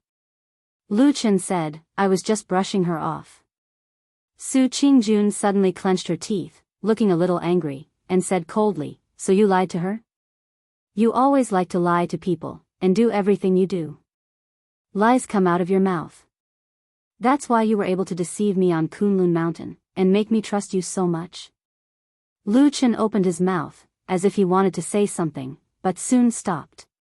After a long while, he said with a bitter smile, if you want to say it like that, it doesn't seem wrong. More than 10 years ago, I was a shadow lying in ambush in the evil sect, and I lived this kind of life of lying to people all day long. Saying this, he shook his head, and his expression suddenly seemed a little bleak. He sighed, that kind of life is not easy. As a young boy, he had mingled with a group of vicious demons since he was young. He lived a precarious life, and no one knew when he would suddenly lose his life. How could such a life be easy? Just thinking about it made one's scalp tingle. Su Qingjun wasn't a stupid woman. She was very smart, so she quickly thought of Lu Chen's situation back then. This slightly moved her expression, and there was even a trace of pity in the depths of her eyes when she looked at Lu Chen. However, in the end, she was not a weak woman. After taking a deep breath, she shook her head and said in a low voice, I know it has not been easy for you, but today, the bitterness has finally come to an end. With that, she turned around and was about to walk forward again. Lu Chen took a step forward to stop her. Su Qingjun frowned, is there anything else? Lu Chen gazed at her clear and bright eyes. Qingjun, it doesn't matter what you think of me, including that day in the prison. You feel that I was wrong for not saving that woman called Song Hui. That's up to you. But I only hope that you still remember, there are many lunatics among those evil sect evil people. In the future when you meet with these people, you must be careful, you must not be soft-hearted, otherwise, in the end, you will hurt yourself. Su Qingjun took a deep breath and looked at Lu Chen. Thank you for your reminder. I will remember it. But I don't understand. Don't you feel the slightest bit of remorse for that woman? Lu Chen fell silent. After a while, he said softly, to tell you the truth, I don't regret it. Su Qingjun glared at him angrily. Lu Chen heaved a sigh of relief and said, at that time, I was surrounded by demons of the devil cult. I couldn't save her. Even if I tried, I would have perished together with them. Moreover, I had another mission. Really, were you afraid? Su Qingjun said coldly, at that time, were you afraid of death? Lu Chen raised his head to look at Su Qingjun. He frowned slightly and his expression sank. After a while, he said calmly, I don't think I'm afraid of death. If I was afraid of death, perhaps I wouldn't have stayed in the evil sect for so long and done so many things. Qingjun, you grew up in a peaceful family. You won't understand the situation of a shadow like me. If you were in that situation and saw me being captured and abused, then you would also. I will take action. Su Qingjun suddenly interrupted Lu Chen and said calmly. What? Lu Chen was stunned. I will save you, even if I have to die with you. Su Qingjun gazed deeply at him and walked forward without looking back.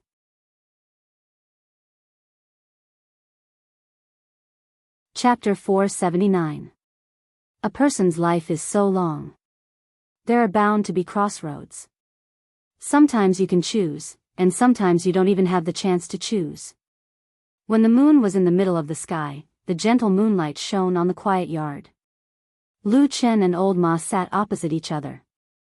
Atsu was lying at Lu Chen's feet, and White Lotus was nowhere to be seen. She should have gone back to her room to sleep.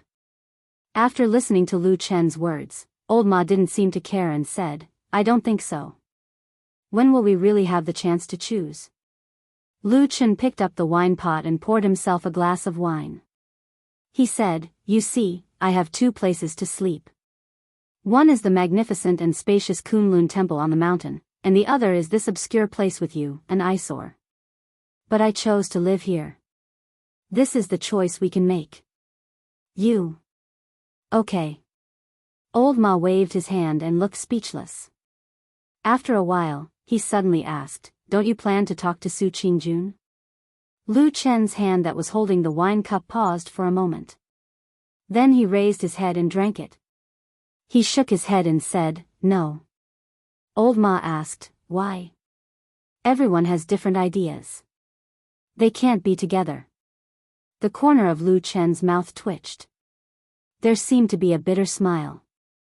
Then he sighed and said, "Like we said before, we have come to a crossroad. I chose this path, but she chose the other one. What else can we do? In addition, I killed her brother on the mountain in Kunlun a few years ago. If she is with me, she will not be accepted by her parents and the whole Su family. So let's forget it." Old Ma nodded. He didn't look too surprised. It seemed that he had expected this result. He said, "This is also good. You two are not very suitable for each other. If you separate, everyone will be more relaxed." Lu Chen lowered his eyes slightly and slowly poured himself a cup of wine. After a while, he said in a low voice, "Yeah, it's good to treat her this way. Anyway, all the women who were close to me are dead now." It was late at night, and the moonlight seemed to become a little cold. Old Ma yawned and stood up to go back to his room to sleep. Turning his head, he saw that Lu Chen was still sitting there in a daze. Old Ma patted him on the shoulder and said, "What are you thinking? Go back to sleep." Lu Chen said, "Nothing.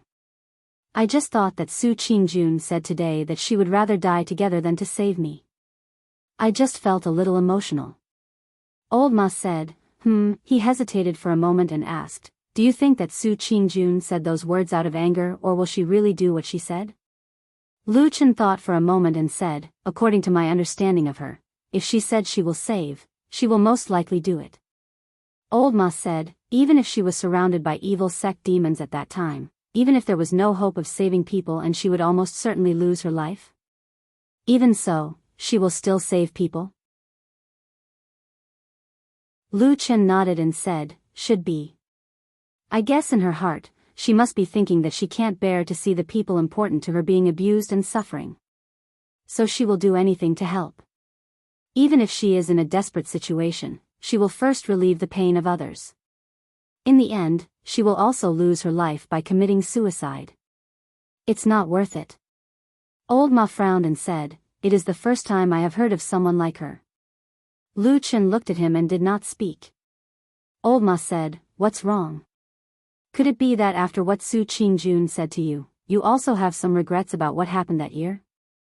Lu Chen was silent for a moment and said, "I have already told her during the day, even if I have to do it again, my choice will still not change.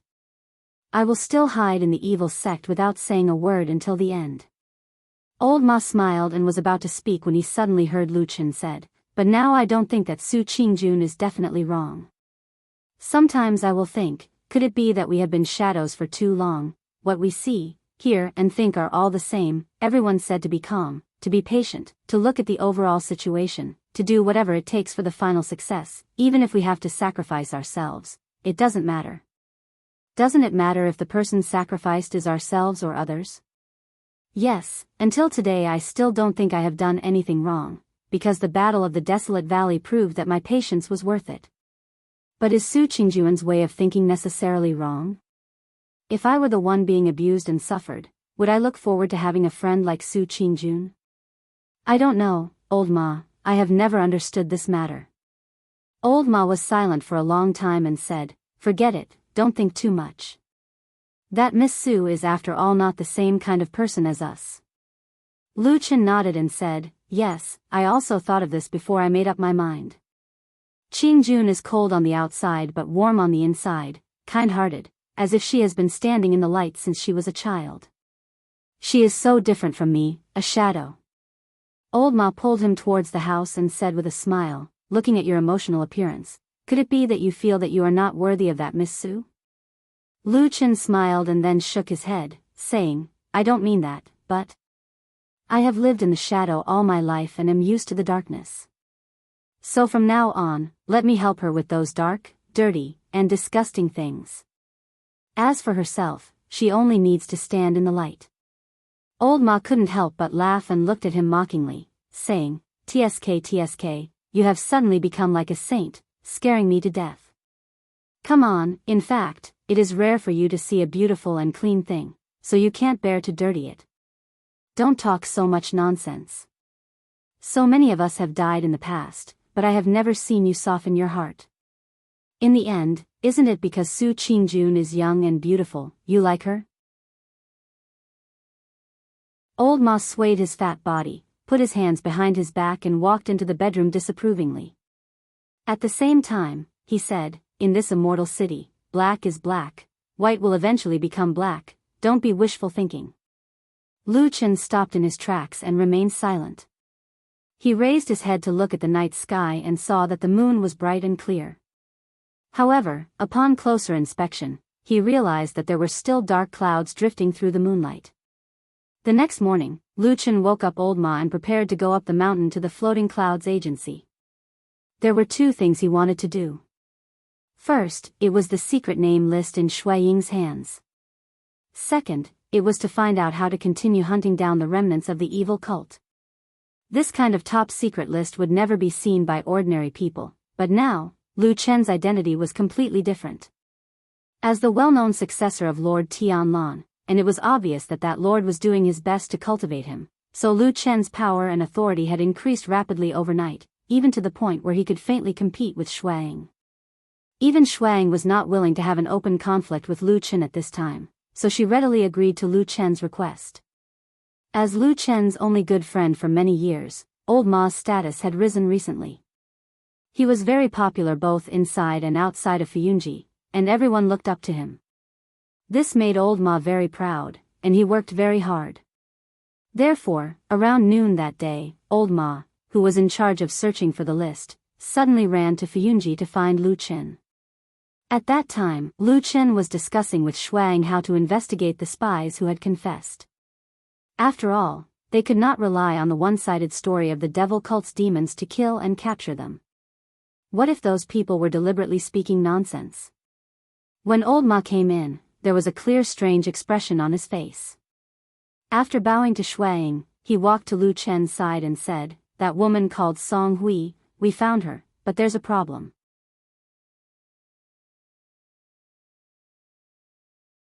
Chapter 480. After walking out of Fuyunji, Lu Chen said to Old Ma, did you see Shui Ying's expression just now? Old Ma nodded, she's probably curious too. After all, your identity is different now.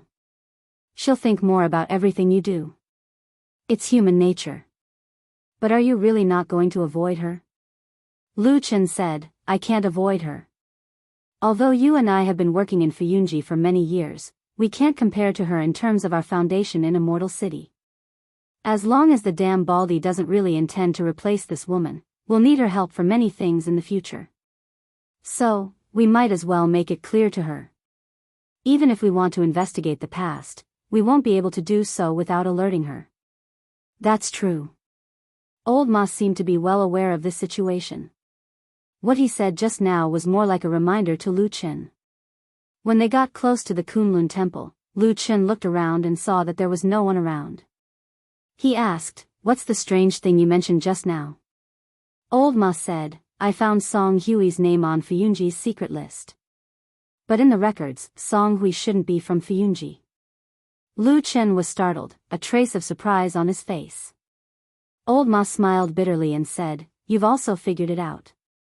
The secret list in Shui Ying's hands is commonly known as the shadow list in our Floating Clouds Agency. The names on it are all the most secretive shadows. But Song Hui's identity is a female disciple of Zheng Xianmeng's Grand Chancellor in the past. Apart from dying at the hands of the devil cult, there's almost nothing unusual about this woman's life. Lu Chen's brows slowly furrowed. He said, it's not the Floating Clouds Agency's shadow, and there's nothing out of the ordinary about her. However, her name was included in this most secretive list? Old Ma nodded with a hint of hesitation on his face. Lu Chen saw his expression and said, "What's wrong? What are you trying to say?" Old Ma said in a low voice, "Those who are on the shadow list will have their traces secretly erased by Fiyunji. In other words, if Song Hui doesn't have many friends and relatives, it's unlikely that anyone will remember her after a decade. Even if someone tries to investigate, they won't be able to find anything." Lu Chen fell silent. After a moment, he suddenly exhaled softly and said, "Just like me?" Old Ma nodded and said, "Just like you. If one day he succeeded and survived, he might become famous in the world. However, if he gave up halfway and failed on the verge of success, then all his achievements, all his fame, even if he was a flesh and blood person, would eventually become a name on the list of shadows hidden in the darkness. But if he gave up halfway and failed on the verge of success, then all his achievements, all his fame, even if he was a flesh and blood person, would eventually become a name that would never see the light of day. The world had always been so cruel, even more so for the shadow in the dark. But why would a woman who wasn't a shadow be recorded on this list? Old Ma pondered and said, "Could it be that Song Hui is actually a shadow, but her identity is too important, so she needs to hide it?" As soon as he finished speaking, he began to shake his head, probably feeling that his words didn't make sense. Next to him, Lu Chen also shook his head and said, "That's impossible. The shadow list is the most secretive thing. Those who can be written on it are real people. There's no need to fake it." Old Ma sighed, nodded, and remained silent. Lu Chen frowned and thought for a while. Suddenly, he asked, "How does it record Song Hui's identity and how she died?" When she was alive, she was a tax collector in the Dezayuan. On weekdays, she would be sent to some local industries to collect taxes. There are hundreds and thousands of tax collectors in the Dezayuan. They are the most ordinary people. As he said this, Old Ma glanced at Lu Chen and said, "As for how she died, it's very simple. She was robbed by the devil cult's demons on the way to collect taxes. She couldn't defeat them and was taken away. In the end, she was tortured to death."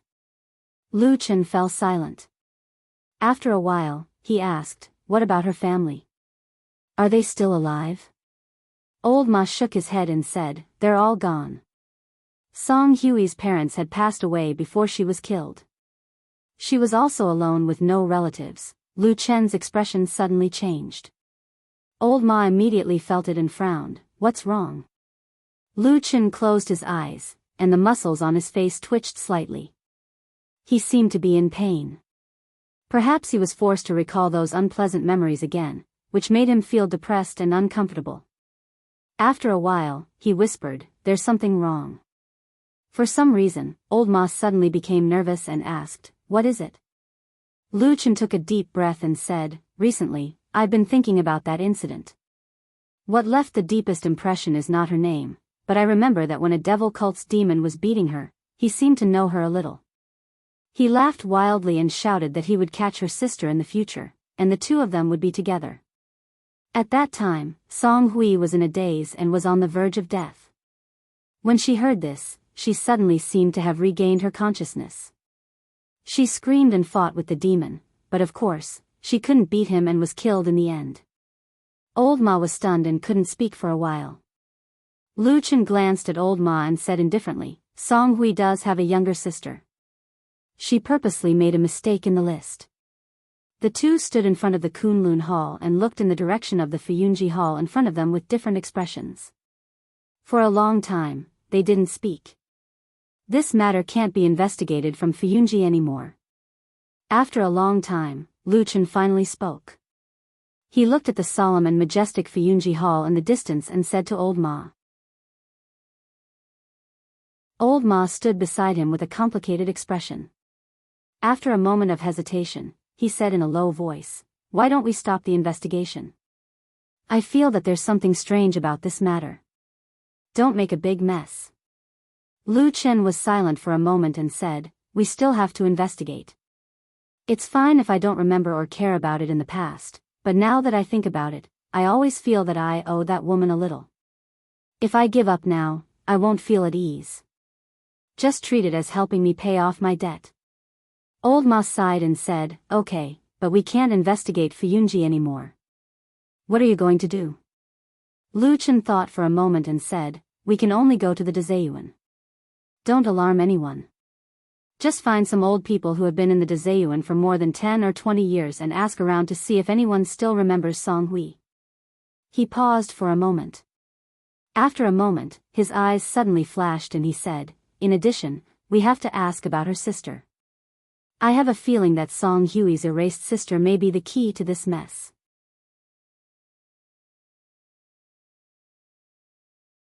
Chapter 481. Everything was chaotic and noisy, but the general situation of the world was as calm as before. Even after the explosion in the Immortal City, the scene was fiery and the casualties were heavy. It made the evil cult, which had been on the decline for a long time, suddenly become the focus of attention again. But in fact, this did not change or help the evil cult's momentum and actual situation. On the contrary, on the side of Zhengxiameng and Fuyunji, with the entrance of the underground palace that Lu Chen accidentally found, broke through the old nest that the evil cult had been operating in the Immortal City for many years, killed and captured many remnants of the evil cult. Except for the most mysterious leader Elder Ghost who was still on the run, it could be said that the evil cult's power in the Immortal City had been defeated in one fell swoop. Decades of hard work went down the drain. The result of this battle could be said to be unforgettable pain for the evil cult. However, Fuyunji did not relax because of this. After fighting with the evil cult for many years, they were experienced and their methods were ruthless. They had a deep meaning of extermination. Many of the evil cult's captives who were captured alive were questioned in Fuyunji's prison. Naturally, there were some punishments that could not be known by outsiders. In short, the result was that, after a few days of silence, Fuyunji once again launched a large-scale operation and carried out a thorough sweep of the remaining evil cult spies and hidden forces in the Immortal City. This was a swift, ferocious, and thorough sweep. During this period, there were even quite a few spies caught within the true Immortal Alliance. There were quite a few people who usually didn't reveal any flaws, but this time, they were exposed by the confessions of the captives. These spies were all over the halls of Zhengxiameng. Although the total number was not particularly large, there were only a dozen of them, but even so, it was enough to shock people. In this storm-like arrest process, naturally, there were people who cried injustice. Some people were filled with righteous indignation, some people angrily rebuked, saying some heart-wrenching words, expressing their loyalty to their sex immortals. There were also some who accused Fuyunji of making a fuss, taking the opportunity to eliminate the strength of other immortals and so on. In short, these words attracted quite a bit of criticism. Even though it couldn't be considered to be a raging storm, there were still undercurrents surging in the true Immortal Alliance. Many halls found the overbearing and domineering Floating Clouds office to be an eyesore. In the end, the storm subsided. It was said that the big shots at the top sat down and had a chat. A bald perfected monarch showed some things to the other perfected monarchs. Then, they chatted for a while and went their separate ways. Following that, Fuyunji stopped arresting people. Of course, it was also possible that they had already arrested all the people that they should have arrested. At the same time, the people from other halls also received verbal orders from their superiors. They only said that among those who were arrested, there were indeed many spies of the evil cult with conclusive evidence. Naturally, everyone did not make a ruckus anymore. However, although Fuyunji could be considered to have achieved a significant victory, they also restrained themselves a lot. Probably because they had received a secret warning, they were not as aggressive as before. In short, this period of time passed just like that. Things calmed down just like that. The power of the evil cult in Immortal City was basically uprooted. The world was at peace, the wind was calm and the waves were calm. Not to mention a storm, not even a ripple could be seen. Zhengxiameng, this behemoth, was the leader of the world. Millions of people submitted to it. It was in line with the phrase, prosperous and flourishing. Recently, White Lotus had been following Lu Chen. No matter where Lu Chen went, she was almost always by his side. If there was something, she would do it. If there was something, she would help. If there was nothing, she would stand at the side in a daze. In short, other than not sleeping in the same room at night, she was almost inseparable from Lu Chen. At least, she was always within Lu Chen's sight and never left his side. And because of this, Lu Chen, who had recently risen to fame and was regarded by Zheng Xiameng as the biggest heir to the huge foundation of Lord Tianlan, also left an impression in Tianlong Mountain. That was, no matter where he went, there would always be two closest subordinates by his side. One was the fatty old Ma and the other was the extraordinarily beautiful young girl White Lotus. From time to time, old Ma would leave to help Lu Chen. But the outstanding and beautiful young girl never left Lu Chen's side. She seemed to be his guard, but also like a helper who could not leave his side for a moment. Some busybodies or people with ulterior motives secretly spread that even at night, White Lotus actually slept in the same room and on the same bed with Lu Chen. They said that this young girl was actually Lu Chen's concubine and so on. There were all kinds of exaggerations, ambiguities, scoldings, and innuendo, which were not pleasant to hear. Of course, these rumors could not escape the ears of Fuyunji and would naturally spread to Lu Chen and the other two. In this regard, Lu Chen could do nothing. Old Ma just laughed it off. And White Lotus, who should have been the angriest, seemed to be the calmest. She was indifferent to this kind of dirty water that was poured on her and still followed Lu Chen closely every day. Even though Lu Chen had told her several times to avoid arousing suspicion, White Lotus still insisted on it.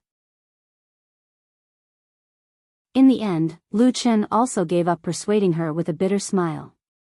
There were some things that no one could say, could not say, and dared not say, but they would always have some premonitions. Looking at such a talented and outstanding-looking young girl, who should have been regarded as a treasure in the world, right now was living with fear and trepidation, it really made one sigh. But such indulgence also brought about other consequences. Other than attracting attention, every time Lu Chen met Su Qingjun recently, all he saw was a cold face and a disdainful gaze. This evening, the upstart trio of their Tianlan Supreme's faction once again walked out of that prison in Fuyunji. Perhaps it was because that kind of dirty and dark place always gave people a kind of gloomy mood, the expressions of the three of them did not look too good.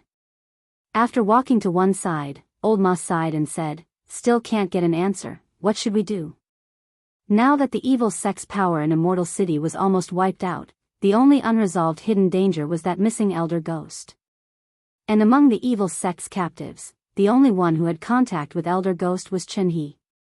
So during this period of time, they no longer paid attention to the others and only specifically questioned Chen He. But Chen He's willpower was unexpectedly strong. No matter what method Lu Chen and the rest used, they could not pry open his mouth. Even White Lotus, who had shone brilliantly in the interrogation previously, could not do it. Hearing Old Ma's words, Lu Chen did not have any reaction, but White Lotus who was beside him had already frowned, as if she was somewhat disgusted by Old Ma's words. But the truth was the truth, even if she was unhappy, she could only endure it. She only intentionally or unintentionally glanced at Lu Chen's face, as if she was somewhat concerned about Lu Chen's meaning.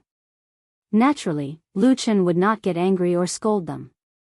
Speaking of which, the relationship between the three of them was also a little strange. Lu Chen and Old Ma were slightly better, after all they were old friends for more than 10 years, but White Lotus and them were not like subordinates, not like friends. Even if she wanted to scold them, it did not seem to be very good.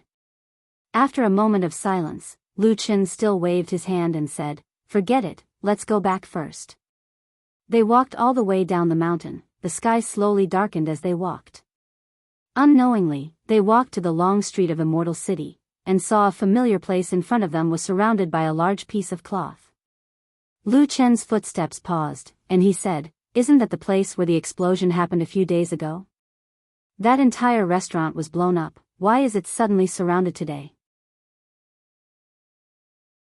White Lotus did not speak, but it was Old Ma who was well informed, and he said, "Oh, that side is going to be rebuilt. These days they have been filling that big pit, and at the same time, preserving the entrance to the underground palace."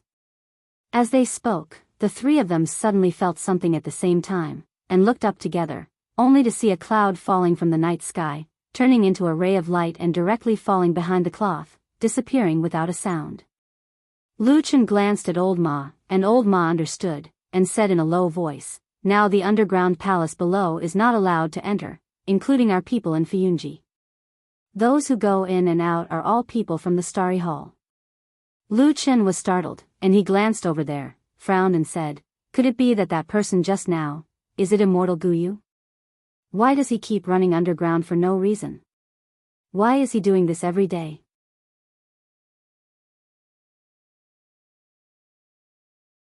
Chapter 482.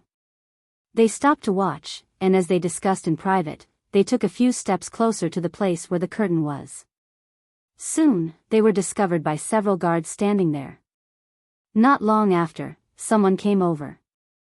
The person who came did not have an overbearing attitude, and very politely told them that this place was now under the control of the Starry Hall of Zhengxianmeng, and that unrelated people were temporarily prohibited from approaching. If it caused inconvenience to everyone, please understand. In short, please take a detour first. Lu Chen and the other two naturally would not look for trouble, so they immediately agreed and walked away. However, after leaving here, Old Ma was a little emotional, and said to Lu Chen with a smile, "Look at the attitude of the people from the Starry Hall, they are peaceful and polite. If it were us in Fuyunji, probably a few people would surround them, scold them fiercely, and then tell them to get lost, right?" Lu Chen rolled his eyes and scolded with a smile, "Nonsense. Although we in Fuyunji do things in a domineering manner, when did we become so overbearing? Damn fatty, don't help outsiders. Besides, if this kind of words is heard by others, and then spread to Blood Warbler or that damn Baldy, you will be out of luck." Old Ma thought for a moment, and said, "Well, Lord Perfected Immortal, I guess it is unlikely that you will care about such a small matter, but if Hall Master Xue knows about it, it will indeed be a little troublesome." As he said this, he touched his head and sighed, "In this world, even the truth is not allowed to be spoken now? If you want to die, do it yourself, don't drag us down." Lu Chen glanced at him with contempt, then pulled White Lotus a few steps to the side, and said with a smile, "Let's not walk with this idiot, or we will be dragged down by him sooner or later." White Lotus did not respond to him, nor did she have any other reaction. It seemed that she obediently followed Lu Chen a few steps, and her eyes flickered slightly as she looked at Lu Chen. And standing at the side, Old Ma was also startled, a little surprised on his face. The surroundings suddenly became quiet, and Lu Chen suddenly came to his senses. He looked down and found that he was still holding White Lotus's wrist. He was shocked and quickly let go. White Lotus and Old Ma both looked at him, and the atmosphere seemed to become awkward. Lu Chen smiled awkwardly, and after hesitating for a moment, he said to White Lotus, My mind was suddenly confused just now. I seem to remember that you are still the 10-year-old girl on the mountain in Kunlun a few years ago. I suddenly forgot, sorry." White Lotus did not seem to be angry, but looked at Lu Chen strangely, and then nodded, as if she had accepted Lu Chen's explanation. Who knew that Old Ma, who was at the side, seemed to want to see the world in chaos? He stood there and snorted, and said, "What are you saying? Even if she is a 10-year-old girl, you can casually hold her hand? You obviously have ulterior motives. Hey!"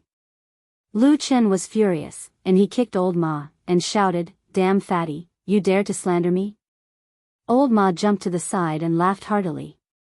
"I'm just doing this because I can't bear to watch your evil deeds any longer. White Lotus, don't be afraid. If this guy dares to bully you, just tell me, I will definitely help you vent." Ouch! Before the last sentence was finished, Old Ma's buttocks had already been kicked by Lu Chen, and he immediately flew out and fell on his face. Lu Chen sneered, "First, I am not that kind of disgusting person. Second, even if I am, you can't be the hero who saves the beauty." Old Ma patted his buttocks and stood up, looking unlucky, and muttered in a low voice, "This guy, after becoming a disciple of a supreme, how did his cultivation improve so quickly? I don't see him cultivating at all." White Lotus, who was at the side, was a little surprised. Looking at these two big men scolding and laughing, she did not know why, in this quiet dark street in the dead of night, she felt a little warm. She smiled for no reason. Her originally gloomy expression also became a lot more cheerful. At this moment, Lu Chen and old Ma, who had already run to the front, realized that she was still standing behind and watching. They stopped together, waved to White Lotus and said, "Hey, why aren't you walking? Follow me." White Lotus smiled sweetly. In the darkness of the night, she was like a beautiful lily blooming, causing people's hearts to palpitate. With a clear sound of agreement, she quickly followed the two men.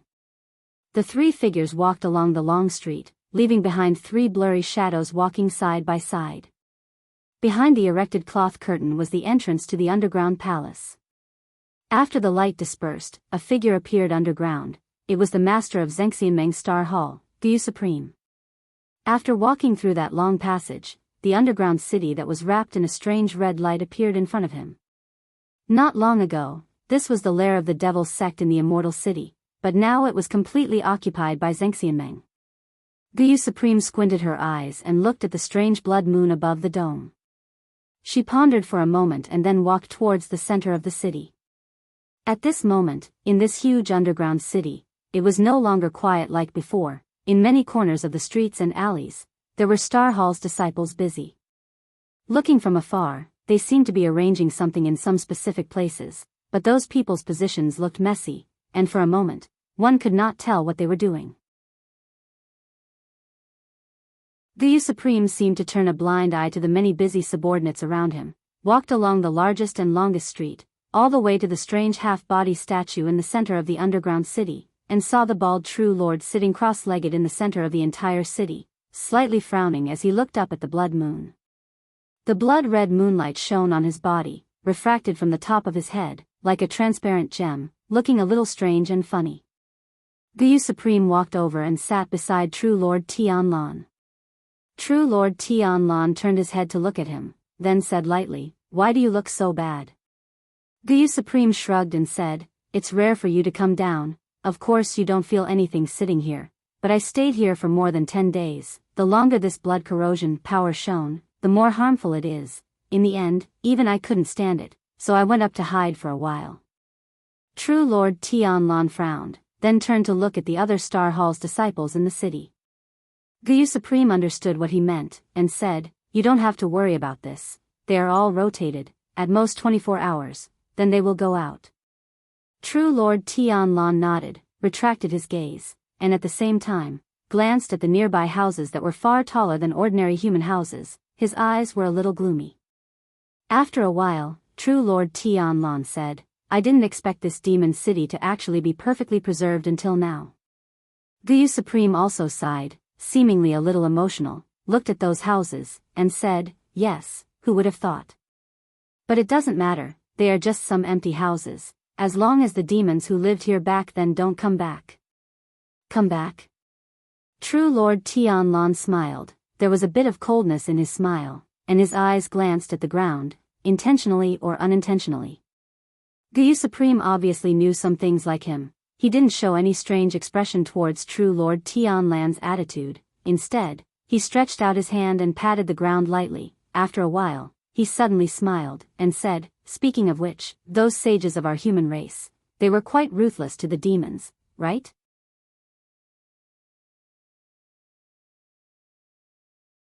Chapter 483. Ruthless? True Lord Tianlan smiled and said, "If it's not ruthless, the ones that can be seen everywhere in this vast divine continent should be those fellows who call themselves the god race. As for us humans, we're probably still living the lives of livestock." True Lord Gu looked up at the huge statue and suddenly said, "I once read a saying in the ancient books of the Starry Hall. The 4 huge god statues in the immortal city are indomitable and as lofty as mountains, but their bellies are hollow, imprisoning the vengeful spirits of tens of millions of people who died in ancient times." True Lord Tianlan shook his head and said, "You can't take it seriously if it's not true. The books of the demon race have basically all been burnt to ashes, and not a single word has been passed down. The pitifully few things that remain are also hidden in a place that only we can see, and they were all written by our own people." True Lord Gu didn't seem angry, and seemed to agree with True Lord Tianlan's words. She smiled and nodded. True Lord Tianlan pondered for a moment, and a trace of solemnity appeared on his face. He asked True Lord Guyu, now that the blood moon has appeared, and the ethereal palace is shaken, although there are still restrictions down there, there won't be any accidents, right? True Lord Guyu frowned slightly, and seriously pondered for a moment, as if going through all the possibilities she knew. Then, she also very seriously said to True Lord Tianlan, no, as long as the restrictions at the exit of the ethereal palace don't move, there will definitely be no accidents. Moreover, the sages of the past also have a backup plan. Even if the formation at the exit of the ethereal palace is shaken, there's another more powerful restriction that can suppress all the demons and monsters. True Lord Tianlan raised his brows and said, there's actually such a thing, and I actually didn't know about it. True Lord Guyu smiled and said, it's been too long, and most people have forgotten about these things. Only my starry hall has passed down this restriction method since ancient times. It can be considered as a mission passed down by the ancestors, and I have always kept it in my heart, not daring to forget it. True Lord Tianlan's face revealed an extremely rare expression of respect. He tidied his clothes, and slightly nodded towards True Lord Guyu, as if it was a respectful greeting. The usually easygoing Guyu True Monarch did not avoid it this time. She accepted the True Monarch's bow and said softly, on behalf of the ancestors and sages, I accept your bow. Perfected Lord Tianlan nodded. What's the second restriction formation? Can you tell me about it? True Monarch Guyu said, I naturally trust you. I won't hide it from you, but the biggest backup plan is actually our human race's ancestor, the sage, relying on this Xianxia immortal city, and using the 4 divine beast statues built by the demon race as the formation core, he set up an unprecedented huge formation. Normally, this formation is concealed and can't be seen, but it can suppress the earth veins and gather spiritual energy. That's why our immortal city is known as the #1 spiritual mountain in the world. Perfected Lord Tianlan took a deep breath of air and said emotionally, so that's the reason behind it. After a pause, he said in a low voice, but as far as I know, this outer formation has probably never really been used after it was completed, right? Perfected Lord Guyu smiled. This formation was originally meant to suppress the ethereal palace just in case, but all the unusual movements of the ethereal palace previously could not even shake the first restriction beneath our feet, so why would it need to be used? Perfected Lord Tianlan also smiled. After a while, he raised his head and looked at the source of the red moonlight above his head. He seemed to be deep in thought, then casually asked Perfected Lord Guyu, even when the blood moon is in the sky and the bloodlight is at its brightest, is it still fine? You must know that at that time, the magic power and cultivation of us human cultivators are all suppressed, it's considered the weakest time. Of course it's fine. Perfected Lord Guyu said without hesitation, I don't know how many times I've seen that formation. Its power is unimaginable, suppressing the demon race is nothing difficult. Perfected Lord Tianlan clapped his hands and laughed heartily. His smile was carefree, as if he was finally relieved. Some time ago in the immortal city, Zhengxianmeng and Fuyunji's attack against the demonic sect could be said to have shaken the entire city, especially the seizure of the demonic sect's underground lair. It could be considered as the greatest victory since the Battle of the Desolate Valley more than 10 years ago. After that, Fuyunji pursued after the victory, using the captured captives to interrogate the remaining members of the demonic sect. They carried out another round of arrests and wiped out the demons of the demonic sect that were entrenched in the dark corners of the immortal city. The world was bright, the righteous path was prosperous, the reputation of Fuyunji reached its peak in history at this time of the year. Probably the only thing that's not perfect is that we didn't catch that elder ghost. Walking on Tianlong Mountain, Old Ma said to Lu Chen and White Lotus with some emotion, if we really caught that old tortoise, we might really be able to completely uproot the demonic sect. Then we can be considered to have completed the great cause that many generations of heroes have not been able to do. It's enough to leave our names in history. Lu Chen smiled. White Lotus, who was beside him, took a look at him and said with some surprise, you actually still want to leave your name in history? Hey! Old Ma rolled his eyes and said seriously, what's with that expression of yours? What do you mean I still want to leave my name in history? Let me tell you too, as long as it's a human, they all have the heart of fame and wealth, it's just a matter of how big or small it is. No matter what, I'm also an old man who has been fighting with the demonic sect for decades. If I really defeat these evildoers, it's not too much for me to ask for a name in the future generation, right? Lu Chen smiled and did not speak, and White Lotus for the past few days, for some reason, her mood suddenly improved a lot.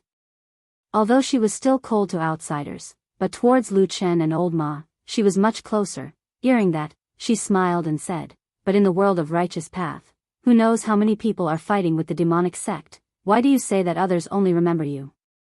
Old Ma was speechless for a moment. After a long silence, he revealed a bitter expression and said, "Then what can we do? There are indeed countless righteous people in this world. We don't have any benefits. Don't tell me we can't even have a name." White Lotus glanced at the person next to her, then pointed to Lu Chen and said, "No, in the future he will be immortalized. This Lu Chen, or Tianing name, is destined to be praised by many people in the future." Lu Chen was startled, his smile slightly disappeared. Old Ma was somewhat unconvinced and said, "On what basis?"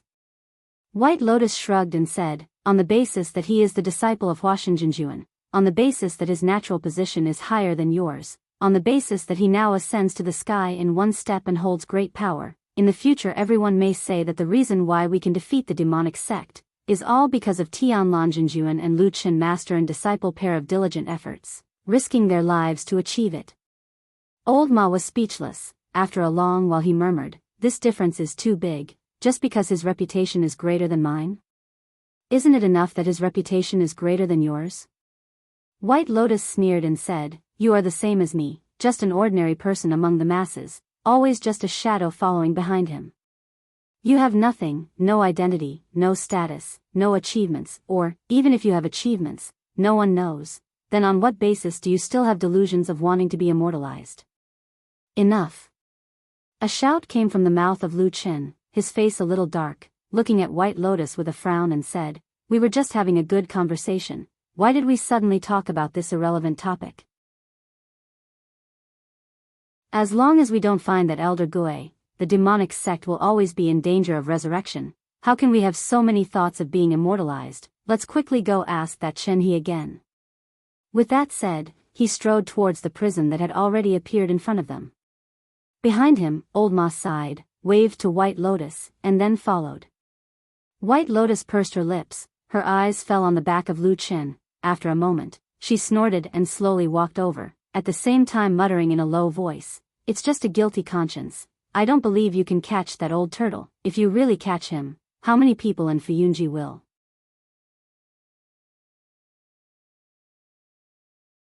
Chapter 484. Out of the three of them, only Lu Chen and White Lotus entered Fuyunji's prison. As for Old Ma, for the past few days, he followed them to this place to casually stroll around and then left by himself. As for where he was going, he never told Lu Chen and White Lotus, and Lu Chen also did not ask him, as if he already knew. Currently, the number of evil sect demon captives imprisoned in this prison was already quite a lot, but to Lu Chen and White Lotus, most of them basically had no value to interrogate. The only thing they were interested in was the news of that missing ghost elder, and the only person who could provide a statement here was only one person, that was Chen He. Chen He's days were very miserable, and also very bitter. The Fuyan Sea and the devil cult had been fighting for so many years, so naturally, they also had many sinister and ruthless methods in the dark. And the fairy-like young lady from a few days ago was also a formidable character. She was so young and incomparably savage, torturing him until he hovered between life and death. Just that for some reason, he still did not speak and kept silent. However, in the past few days, he also noticed that those who came to interrogate him were usually those 2 or 3 people. The strange thing was, the one who used his mouth to interrogate him was always that little girl, and the other man always stood at the side without saying a word, from the beginning to the end, looking at him but never said a word. Who was that person? He was tortured until he was a little delirious. Sometimes his mind was blank, sometimes he felt that the man seemed somewhat familiar, but sometimes he also felt that he was very strange. Chen He had already lost all hope towards his own fate. He even started to become numb from the day after day of torture, woodenly waiting for the arrival of the day of death and pain. Just that today, He was like a dog being dragged out of the prison by those fiendish prison guards. He thought it would be another day of unbearable pain, but very quickly, he discovered that today seemed to be somewhat different. The path he took today was different from usual. That disgusting and frightening interrogation room appeared in his sight as usual, but those guards still dragged Xianxia, who was already riddled with scars, still wearing heavy shackles and could not even walk on his own, and continued to walk forward. After walking past the interrogation room, they walked forward for a while and came to another room. They opened the door, and then threw Xianxia in. Pang! Xianxia fell heavily on the ground. Those Fuyunji guards never had any sympathy for these evil sect demons, and then with another muffled sound, they closed the door. The room seemed to be very quiet, and did not seem to have the usual blood stench and stench of this prison. Xianxia panted heavily, gritting his teeth as he struggled to prop his body up, and looked around. This seemed to be a quiet room, but the room was empty. There were no furnishings, including the four walls. There were only two people standing in front of him. Xianxia opened his eyes wide, and after a moment, saw the two familiar faces, and could not help but smile bitterly. It was Lu Chen and White Lotus. They stood in this empty room, but at the same time, there were no disgusting and frightening torture tools and blood. White Lotus's expression looked a little strange, and on this day, it was Lu Chen who stood in front, and she quietly stood behind. Xianxia fell back to the ground, quietly lying on the flat floor. For a moment, he actually felt a trace of happiness. Since when did a moment of peace and tranquility, without the stench of blood, and without pain and punishment become an extravagant hope? Footsteps sounded, and after a moment, a pair of feet appeared beside his head. Xianxia struggled to turn his head, and saw Lu Chen's face. Lu Chen squatted down beside him, looked at Xianxia, and said, "Do you recognize me?" Xianxia looked at him in a daze, and then shook his head. Lu Chen thought for a moment, and then glanced at his almost unscathed body, and then sighed and said, "Almost 20 years, you are the toughest evil sect person I have ever seen." Xianxia did not know how to react, and thought, could this sentence be a compliment, or was it full of malicious mockery, or, in the following time, they would use even more vicious torture methods to torture people. Lu Chen took a box from his side, placed it by his feet, and then took out a small stool from somewhere, sat beside Xianxia, who was lying on the ground, and said indifferently, "The shackles cannot be removed, the other parts of your body will hurt, bear with it." Xianxia did not understand the meaning of this sentence, and was stunned. Suddenly, he heard a crisp sound, and a piercing pain came from his chest. Xianxia instinctively howled, and his body trembled uncontrollably. In Lu Chen's hand was a piece of tattered cloth, and it was a piece of Xianxia's clothes on his chest. After many days of torture, his flesh was badly mutilated, and these clothes had already stuck together with his flesh. He directly tore it off, and immediately the wound on Xianxia's chest was torn open, and blood flowed out. Xianxia groaned in pain, but Lu Chen remained indifferent. He only frowned slightly as he looked at Xianxia's chest. Under the incomparably filthy black prisoner's uniform, the flesh on this prisoner's chest had already turned black and rotted. Lu Chen shook his head.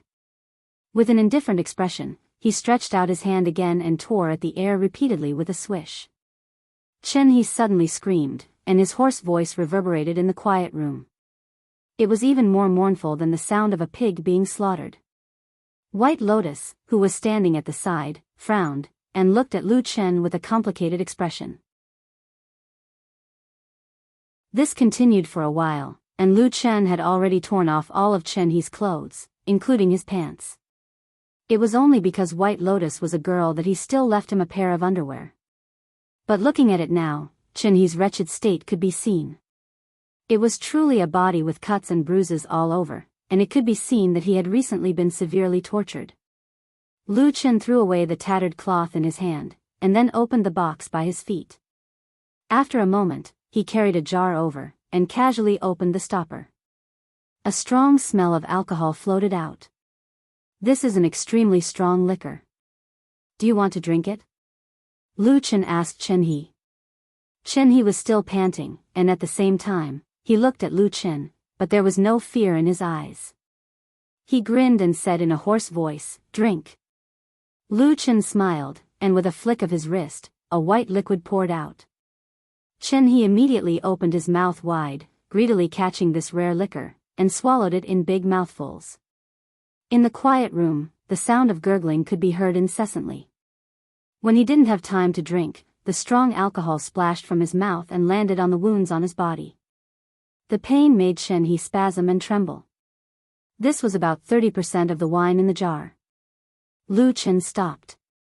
Chen He gulped down the last mouthful of strong liquor, panting as if he had not had enough. He let out a long sigh and said, "That was satisfying."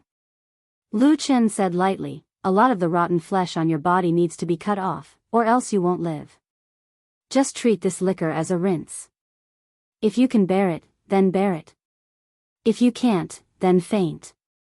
Chen He was startled, and before he could speak, he saw Lu Chen pour the jar of liquor on his chest. The burning pain immediately made Chen He scream. However, from the corner of his eye, he saw a black dagger in Lu Chen's hand. The dagger pierced his chest, and with a flick of his wrist, a piece of black rotten flesh was cut off. Blood splattered, and Chen He's scream seemed to shake the entire prison. But halfway through his scream, his eyes rolled back, and he fainted.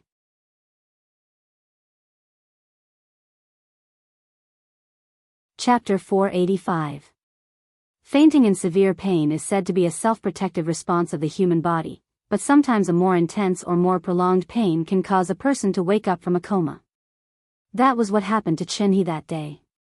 After a low growl, his originally unconscious body trembled and woke up again. Then, his face was distorted, and he was sweating profusely. However, he did not panic. He had already experienced the same intense pain during this period of time in the terrifying interrogation room. Of course, this did not mean that he would feel better after experiencing it. On the contrary, this kind of pain could easily make people wish they were dead. Despite the intense pain, Chen He could still see that the wounds on his body, chest, and abdomen had been bandaged with a clean white cloth. At the same time, the wounds under the white cloth were still painful, but they were much less painful. There was even a cool feeling coming from the wounds. This was clearly a sign that healing medicine had been applied on the wounds. However, there was still intense pain coming from his body. That was because Lu Chen hadn't pulled back yet. He was still holding onto Chen He's right arm, calmly treating the wound. Chen He endured the pain and looked at him. He found that Lu Chen's treatment method was abnormally rough and direct. He first checked the skin wounds, and if there was any rotten and smelly flesh, he would directly cut it with the black dagger.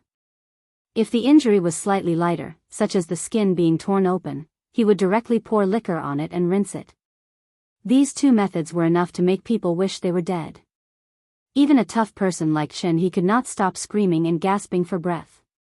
His head was covered in cold sweat, and his body was trembling. Not long after, Lu Chen finished treating the wounds on his right arm. Then, he took out some ointment from the box beside him and applied it to the wound. Then, he took out a clean white cloth and bandaged it. Soon, the terrifying pain subsided a lot, and a cool feeling came from the wound. "Why?"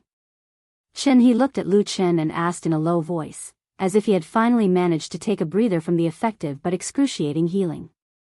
Lu Chen looked at him, then walked to the other side of his body with the tools in his hand and sat down. He picked up Chen He's left arm and examined it. At the same time, he said faintly, "You are a person who is useful to me, but if you continue to be tortured like this, even if you don't die, you will go crazy." Chen He was silent. Everyone's body and will had a limit. Once the last line was crossed, people would die, or if they were pushed too far, they would go crazy. Chen He was very determined to keep the secret, but he really felt that he could not hold on any longer. No one could continue to endure such intense pain for a long time. Hiss! Suddenly, Chen He let out a low groan and sucked in a breath of cold air. It was Lu Chen who had sliced off a piece of rotten flesh from his arm. Fresh blood gushed out. Chen He's face was as white as paper and he almost fainted again. He clenched his teeth and looked at Lu Chen calmly treating the wound. Suddenly, a few words came out from between his teeth, "Thank you." Lu Chen looked up at him and said, "What are you thanking me for?" Maybe I will make you suffer even more in the future. Chen He sneered, panting as he leaned his head on the ground and said, just come. Lu Chen smiled. Seeing that the wound was almost treated, he took out the medicine and started to apply it. After a while, Chen He suddenly asked, should I know you? This time, Lu Chen did not raise his head. He calmly said, more or less. I am called Lu Chen. I used to stay in the evil faction. If you have stayed in the sect long enough and your position is high enough, you will probably know my other name. What name? Chen He frowned and asked. Black Wolf. Black Wolf. Chen He repeated the name twice. Suddenly, his face changed. Then, the way he looked at Lu Chen was completely different. He stared at Lu Chen and said in a hoarse voice, it's that barren valley, yes, I did it. Lu Chen said cleanly. Ah. Chen He let out a beast-like roar. Suddenly, his body rose up, as if he was about to burst out with unimaginable power and pounced towards Lu Chen. But, before he could raise his arm that was wrapped in white cloth, Lu Chen's palm had already slapped him on the cheek. Pa! A crisp and heavy slap directly slapped Chen He to the ground. A line of blood flowed from the corner of his mouth. His whole body was pressed against the ground, gasping for breath. However, the pain did not end. Without waiting for him to take another breath, suddenly, a heart-wrenching pain came from his thigh, causing Chen He to scream miserably, as if he had used all his strength to shout. White Lotus, who was standing at the side, frowned. She watched as Lu Chen stepped on the wound on Chen He's thigh with a deadpan expression. At the same time, he kept twisting and rubbing, causing Chen He's whole body to tremble. He looked like a mad dog. She then looked at the bandaged wounds on Chen He's upper body, and then looked at Lu Chen's completely different behavior from before. She couldn't help but think, is this guy a lunatic in his heart? After Chen He screamed for a while, Lu Chen moved his foot away from his wound and then squatted down in front of him. Looking at Chen He's face covered in cold sweat, his distorted and trembling face, he said calmly, do you know your situation now? Chen He gasped, then looked up at him, nodded, and even gritted his teeth and smiled. Although the smile was uglier than crying, he said, I understand. Lu Chen stared at him for a moment, then nodded and said, you are a smart person. Lu Chen turned around and acted as if nothing had happened. As if nothing had happened, he began to help Chen He treat the wounds on his legs. But after being trampled by his vicious foot, the wound on Chen He's thigh was at least half as serious, causing Chen He to suffer a lot more. In the process of treating him, Lu Chen suddenly said, recently, when I watched you being tortured, I often thought of one thing. If I had exposed my identity in the devil cult, I would probably have suffered the same fate as you. At that time, would I be able to endure the pain like you? As he spoke, the blade in his hand did not stop. Chen He was in so much pain that he was sweating and seeing stars, but he couldn't even answer. Fortunately, Lu Chen didn't seem to care about his answer. After a moment of silence, he seemed to be talking to himself. Later I understood, I can endure it. Although he was in extreme pain, Chen He still glanced at him with some contempt, probably because he didn't believe Lu Chen's words. Lu Chen didn't explain anything to him. He just calmly did his own thing and then said calmly, so, I asked myself, why do I feel that I can endure it? After he said this, not only Chen He, but even White Lotus also looked over. Lu Chen smiled and continued to say arrogantly, later I understood, because at that time, I really believed in something, and firmly believed in it, even at the risk of my life. So I am not afraid of death, nor am I afraid of pain. No matter how much pain, I can endure it. An ordinary person wouldn't be able to endure such intense pain. Those who are able to endure it and remain clear-headed must have some kind of belief in their hearts that supports them, making them unwavering. If they aren't even afraid of death, why would they be afraid of pain? Am I right? Lu Chen looked at Chen He and said lightly, so, I'm very curious, what exactly is in your heart that makes you so stubbornly endure until now, and would rather die than betray Elder Gui? Is it that old tortoise who has done you a great favor? Or do you have something on you, like a relative being held hostage? Or, you firmly believe in the legend of the devil cult, and think that the three realms will be unified sooner or later, and the devil cult will be the final home of the human race, right? Lu Chen smiled and said to Chen He, which one is it? Can you tell me about it?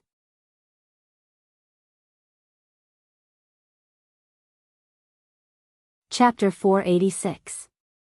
Chen He did not say a single word to Lu Chen.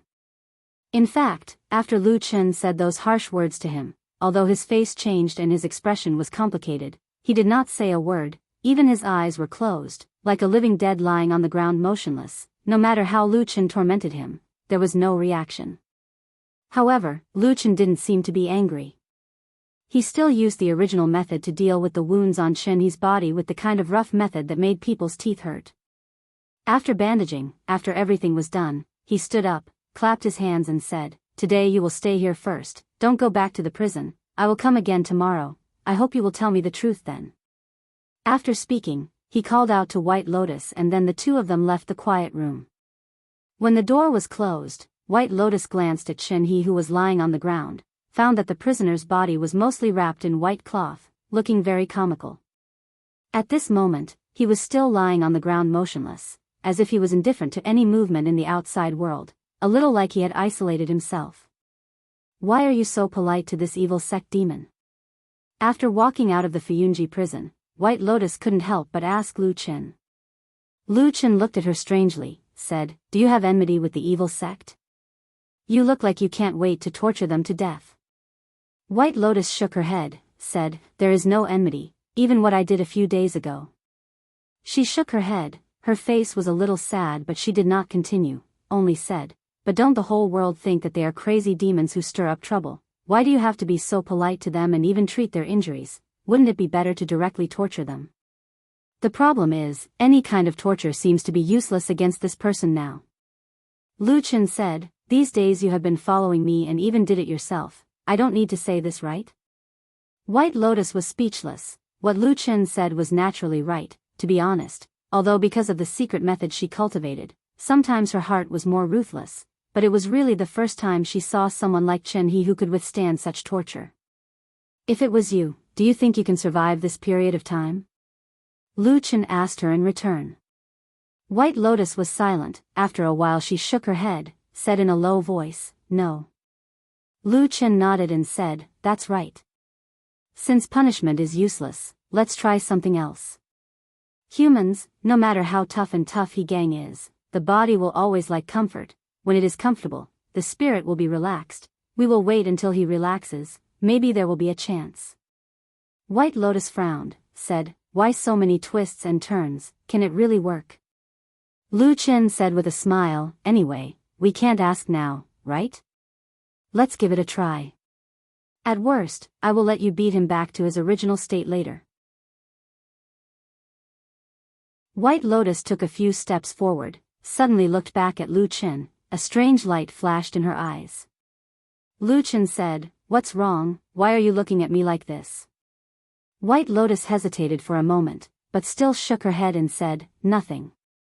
The two walked to the front of the Kunlun Hall. Lu Chen went over to ask, and learned from the respectful guard at the door that Supreme Tianlan went out early in the morning, and had not returned yet. Lu Chen walked back and said to White Lotus, "I have something to talk to Death Ray, my master, now I am waiting for him here, but I don't know when he will come back. You don't have to accompany me here, or go home and rest first." White Lotus was obviously stunned for a moment, then said, "Oh," nodded to him, turned around and walked away. Lu Chen watched her walk away, then turned around to greet the guards at the door of the hall, and said with a smile, "I will wait in the hall." The guards all agreed with a smile. The identity of the person in front of them had now been announced to the world. He was the most favored disciple of Supreme Tianlan, and according to Supreme Tianlan's recent performance, there was a great possibility that this huge foundation would be handed over to him in the future. As the palace guards of a deity transformation stage perfected cultivator, it was natural for them to be highly skilled and loyal. With their status, they could be rude to most of the people in the alliance of true immortals, including some powerful nascent soul-perfected cultivators. However, when it came to this young master, the guards were all smiles and hurriedly sent him in without the slightest intention of stopping him. However, when Lu Chen's one foot had just crossed the threshold, suddenly a call came from behind. He looked back and was startled for a moment. It was White Lotus who had returned, and was standing on the stone steps of the Kunlun Hall. Lu Chen walked over, a little puzzled, and asked, "What's wrong? Is there anything else?" White Lotus's expression was complicated, and she said in a low voice, "I'm not tired, and I'm not in a hurry, and it's almost dark. I'll wait for you here, and when you're done, we can go back together." Lu Chen stared at her for a while, then nodded and said, "If that's the case, wait for me here for a while."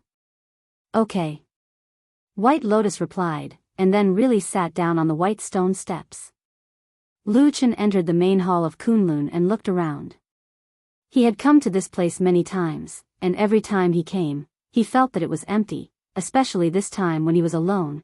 There was a particularly cold and lonely feeling. That damn Baldy must have sat alone in this huge hall many times in the past. I wonder what his mood is like, and if he also feels a little lonely.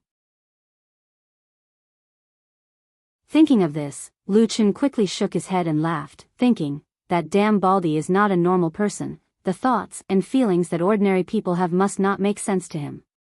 The tall lotus throne in the hall sat there conspicuously, and below it was a chair. Lu Chen went over and sat down casually, and then quietly waited. This wait went on for a long time, and he did not know where Supreme Tianlan had gone, and did not come back. But the sky outside finally gradually darkened, and dark clouds gathered in the sky. Dusk was approaching, and there seemed to be a storm in the sky. Lu Chen did not seem to have any reaction to the change of the weather outside, and still quietly sat and waited. Finally, after the sky outside darkened, when the first thunder sounded, a tall figure appeared at the door and walked in. The guards at the door of the main hall seemed to have received an order, and one after another, they all retreated. After a while, the figure of Supreme Tianlan appeared in front of Lu Chen, looked at him with a trace of a smile, and very calmly said, "I heard that you have something to talk to me about?" "Yes." Lu Chen stood up, and did not say too much nonsense, and very directly said, "It's about the matter of pursuing the evil sect Elder Ghost. Among all the evil sect demons that have been caught, only one called Shin he knows about Elder Ghost, but this person is very stubborn, even punishment cannot make him yield, so I think." Boom! A flash of lightning suddenly flashed, a sound of thunder exploded in the sky, suddenly interrupting Lu Chen's words, and then there was only the sound of water splashing, and it was raining heavily outside. In the darkness of the night, candles had not been lit in time in the main hall, and it seemed a little dark, and probably because Supreme Tianlan had given the order beforehand, so those servants did not come to light the fire. The master and disciple stood facing each other in the darkness. Lu Chen was just about to continue when he suddenly saw Supreme Tianlan suddenly raise his hand, and stopped him, and at the same time turned his head to look at the main hall's entrance. Lu Chen followed his gaze, and his brows also slowly furrowed. Outside the empty main hall, amidst the sudden gale and bitter rain, there was a lonely and frail figure sitting on the stone steps when a flash of lightning occasionally illuminated the front of the hall. The figure curled up motionlessly, allowing the wind and rain to batter the figure, drenching his clothes and hair. He looked lonely and extremely pitiful. Supreme Tianlan turned around, and looked at Lu Chen again. A trace of a bitter smile appeared on Lu Chen's face, and he sighed. Just when he was about to say something, he suddenly saw the cold expression on Supreme Tianlan's face, with some coldness, as he said, "This girl is pretending to be crazy, deliberately sitting there in the rain and wind, pretending to be pitiful for you to see, nothing more than to make you soft-hearted and protect yourself. At such a young age, her heart is detestable, she deserves to die." Boom! Another clap of thunder sounded in the sky. Lu Chen's expression was indifferent, only his pair of eyes violently contracted.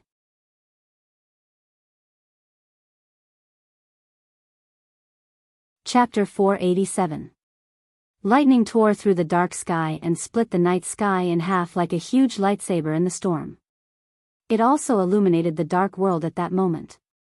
Lu Chen raised his head and looked at the person in front of him. Perfected Lord Tianlan stood in the dark hall. He was tall and burly and had a cold and angry expression on his face. He looked like a glaring Vajra and a demonic god, instilling fear in people. For so many years, he had always been high and mighty like a god, looking down on all living beings and holding the lives and hopes of countless people in his hands. His eyes were as deep as the ocean and his gaze fluctuated like turbulent waves. He was also staring at Lu Chen. In this magnificent hall, there was a short period of time when it suddenly became quiet and no one spoke. The figure on the stone steps outside the hall was still sitting in the wind and rain, enduring the harsh wind and rain. Is there a need to do this? She's just a child, Lu Chen said in a low voice. Perfected Lord Tianlan looked at him and said, you were also a child when you entered the devil cult. What did you do later? Lu Chen's expression changed and he said, she's still young and can't be compared to me. Back then, I was taught by you. She won't be so ruthless. Who was the one who repeatedly tortured the captive of the devil cult these few days? Perfected Lord Tianlan interrupted him and said with some mockery, that method is much stronger than when you were at this age, right? She hates me and you. Perfected Lord Tianlan looked at Lu Chen and said calmly, go and kill her. Me? Why? You can't do it. But she's a disciple of Kunlun after all. Moreover, she's a rare 5-pillar talent. I can't, she's Bai Chen's last disciple. Perfected Lord Tianlan interrupted him. Lu Chen immediately stopped talking. After a while, he sighed and said, at the end of the day, this is the reason why she should die. Perfected Lord Tianlan looked at him with a deep gaze. Is this reason enough? Lu Chen fell silent. After a while, he said in a low voice, enough. Why must I kill her myself? The moment Lu Chen stepped out of the main hall of Kunlun, his conversation with Perfected Lord Tianlan was still echoing in his mind. Even at that moment, even if he did not turn around, he could still feel the pair of cold eyes staring at his back. You are my successor. If you don't do this, who will? He knew that Baldy had always been paranoid. He knew that Baldy loved to play with people's hearts. He knew that this person was probably the most terrifying madman in the world. He also knew that, based on past experience, Baldy had almost never been wrong. A madman who almost never makes a mistake, Pa. Lu Chen walked out of the eaves of the main hall and into the storm.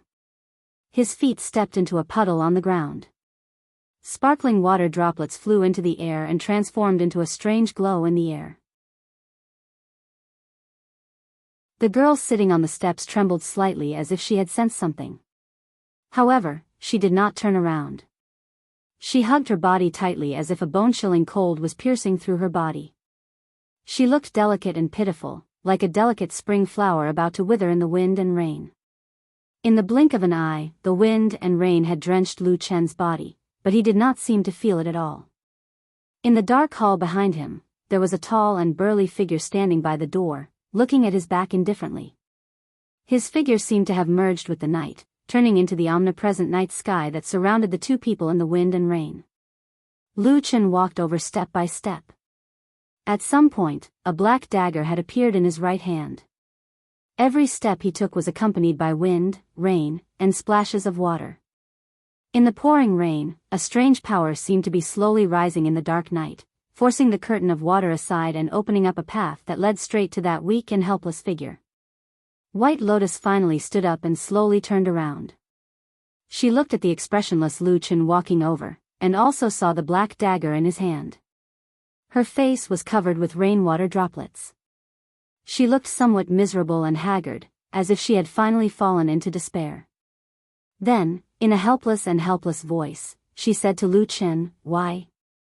Did I not do well enough? Lu Chen stopped in front of her and looked into her eyes. After a while, he said, sometimes in this world, there are those unreasonable things that happen. White Lotus sorrowfully looked at him and mournfully said, but I still want to live. Lu Chen said, but, he wants you to die. White Lotus stared at him, as if using all her heart and hope, and said in a low voice, save me, can you? Lu Chen's gaze seemed to dim for a moment, as if thinking of something from the past, or perhaps feeling something. But after a moment, he still opened his mouth and said, I can't save you. He raised his hand, holding the dagger, and then stabbed out. The black dagger pierced through the curtain of rain and water. At that moment, the world seemed to suddenly slow down, and perfectly round water droplets shot out in all directions. White Lotus's despairing and terrified gaze, the cold rain falling on her face like flying teardrops, and behind Lu Qin, countless black shadows suddenly appeared, like ghosts suddenly appearing in the darkness, wildly shouting. There was also a bolt of lightning that suddenly struck down from the sky. In the depths of the wind and rain, there was a tall and dark figure. He stared at her from afar. Just that gaze made White Lotus not dare to breathe, not dare to resist. She could only subconsciously reach out with her hands and grab the dagger, but she was powerless to stop it. She could only watch as the dagger pierced towards her chest.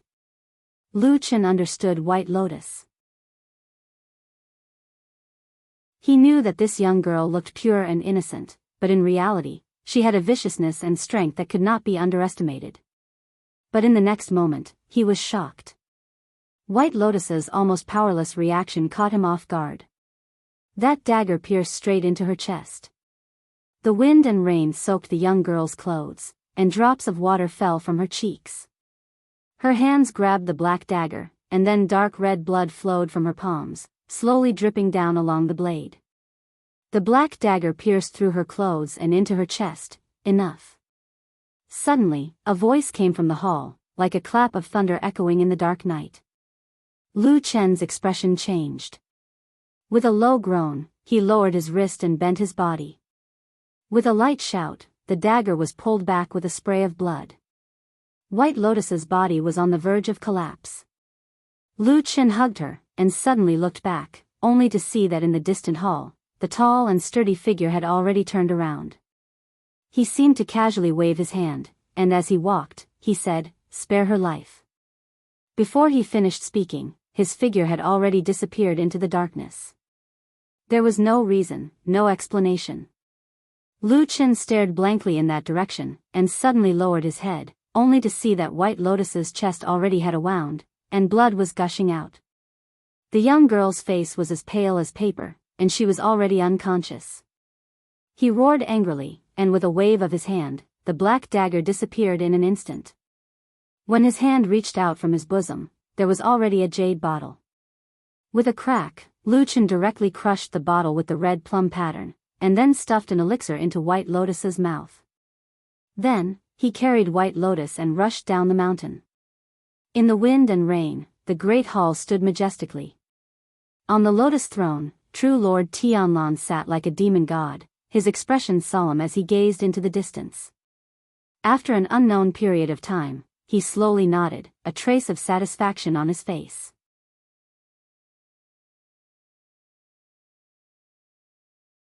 Chapter 488. Boom! Another clap of thunder exploded in the sky. There was no one in front of or behind the great hall. There was only the seemingly endless wind and rain beating against their faces, and further away, there seemed to be a boundless sea of darkness.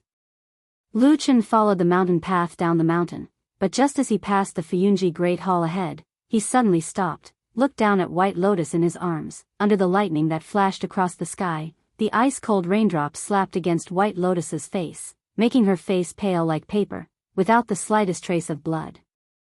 However, amidst this miserable wind and bitter rain, the young girl seemed to have suddenly lost all pretense. She didn't have that elegant and otherworldly temperament, nor did she have that vicious and ruthless appearance. She was like a weak little beast that only had pain and fear left, curling up and nestling in Lu Chen's embrace. White Lotus's clothes on her chest, there was still blood gushing out incessantly, as if it could not be stopped. Lu Chen frowned as he swept the surroundings with his gaze, and then he suddenly turned around and flashed towards another direction. Not long after, that familiar row of houses appeared in his field of vision, silently standing in the raging storm. Lu Chen carried by Lian and sprinted away, sweeping across the long street in the heavy rain. When he arrived in front of one of the houses, he suddenly stopped in his tracks and stopped his body. The remaining force of his footsteps suddenly splashed water on the flagstone road like a waterfall, splashing into the air. And Lu Chen did not have the slightest hesitation, exerting force with his feet, his entire body soared into the air, carrying White Lotus over that high wall, flying into that house, landing in front of the bedroom door. As soon as his feet touched the ground, water splashed everywhere, but his surroundings suddenly became quiet. Perhaps it was because the 4 towering walls blocked the outside world, or perhaps it was because a chilling aura suddenly filled the air. Lu Chen did not have the slightest hesitation, directly pushed the door, just that at this moment, in that already dark bedroom, suddenly a light low shout, that door abruptly opened, the miserable wind and rain outside the house instantly rushed into the darkness, but the next moment, together with that darkness, all of the rain and wind, in an instant, were all swept back. A blazing, bright, and dazzling sword light emerged from the darkness like a bolt of lightning. It was peerlessly swift and fierce, and it carried the momentum of a storm as it pierced towards Lu Chen from the darkness.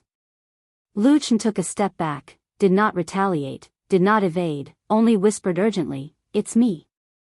The sword light shone brightly, breaking through the air, as if to cut through everything, as if to kill all enemies. Lu Chen's pupils shrank, but he still stood where he was. In a flash, that sword light had already arrived. And then, abruptly stopped. The light slowly dispersed, a long sword stretched out from that house, the body of the sword as bright as autumn water, the incomparably sharp sword tip, pointing right at the space between Lu Chen's eyebrows. Inside and outside the house, the sound of the wind and rain, the cold wind blew past, it was as silent as before. Thunder rumbled in the sky, lightning flashed, illuminating the dark night for a moment, saw the girl standing behind the door, holding the sword, cold and beautiful, just like the day they first met, in a trance. It seemed that many years had passed. So imprinted in his heart, he had not forgotten.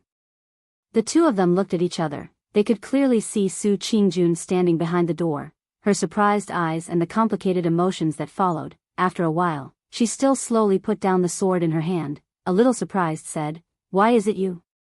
Lu Chen did not have time to reminisce with her at this moment, suddenly took a step forward, and said in a deep voice, "It's urgent, help me, save someone."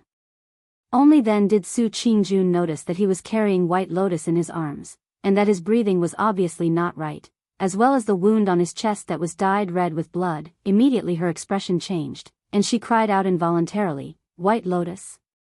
How did she suffer such a serious injury?"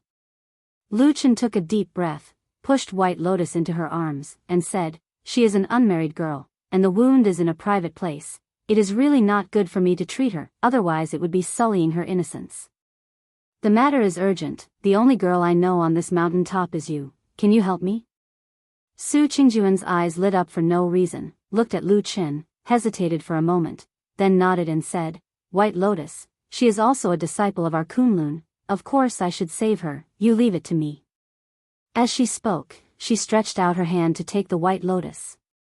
Who knew that when she was holding White Lotus, there was a pause in the middle? Both of them were startled, looked down, and found that the already unconscious White Lotus, at some point, had one hand tightly grasped the collar of Lu Chen's chest, tightly not letting go, like a drowning person grasping the last life-saving straw, putting all her hope on it.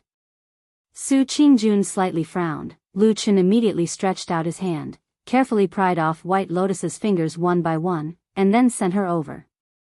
Su Qingjun nodded to him, turned around, and was about to enter the house, but was stopped by Lu Chen. "What's wrong?" Su Qingjun asked with some puzzlement. Lu Chen took out a small bag from his bosom, stuffed it into Su Qingjun's hand, and said, "There is a kind of poison on her wound. It will make the blood flow non-stop, and it will not heal. You can apply the powder in this to her wound, it will stop the bleeding." Su Qingjun was a little surprised, but still took the small bag, then turned around and walked into the house. Lu Chen stood in the same place for a moment, then reached out to close the door, stood at the door, turned around, looked up at the dark sky, and looked at the wind and rain, then let out a long breath. There was a trace of fatigue on his face, then he casually sat down by the door, leaned against the wall, and bent his legs. The wind and rain were still very strong, and there was a 3-foot eave above his head, but it still could not stop the flying rain from falling on him. But Lu Chen did not seem to care. He just sat quietly outside the house in the wind and rain, quietly staring at the dark world. The house was lit up, as if a candle had been lit. A dim but warm light shone through the window, a touch of warmth in this dark and austere night. Lu Chen raised his head and glanced in that direction. He found that the window was not far from him. The light just happened to sweep past his head and fell into this narrow gap.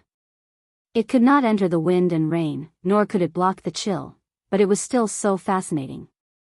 There was some movement in the house. It seemed that someone was busy. Lu Chen listened quietly, not saying a word. He sat in this dark corner and waited. After an unknown amount of time, suddenly there was a burst of footsteps behind the door. A moment later, a creak sounded, the door was opened, and Su Qingjuan's figure appeared behind the door, then walked out. Lu Chen looked at her, and her gaze swept across the surroundings before finally landing on Lu Chen, who was sitting on the ground, looking a little disheveled and exhausted. A halo enveloped Su Qingjuan's body. It was the candlelight in the room behind her, looking like she was glowing.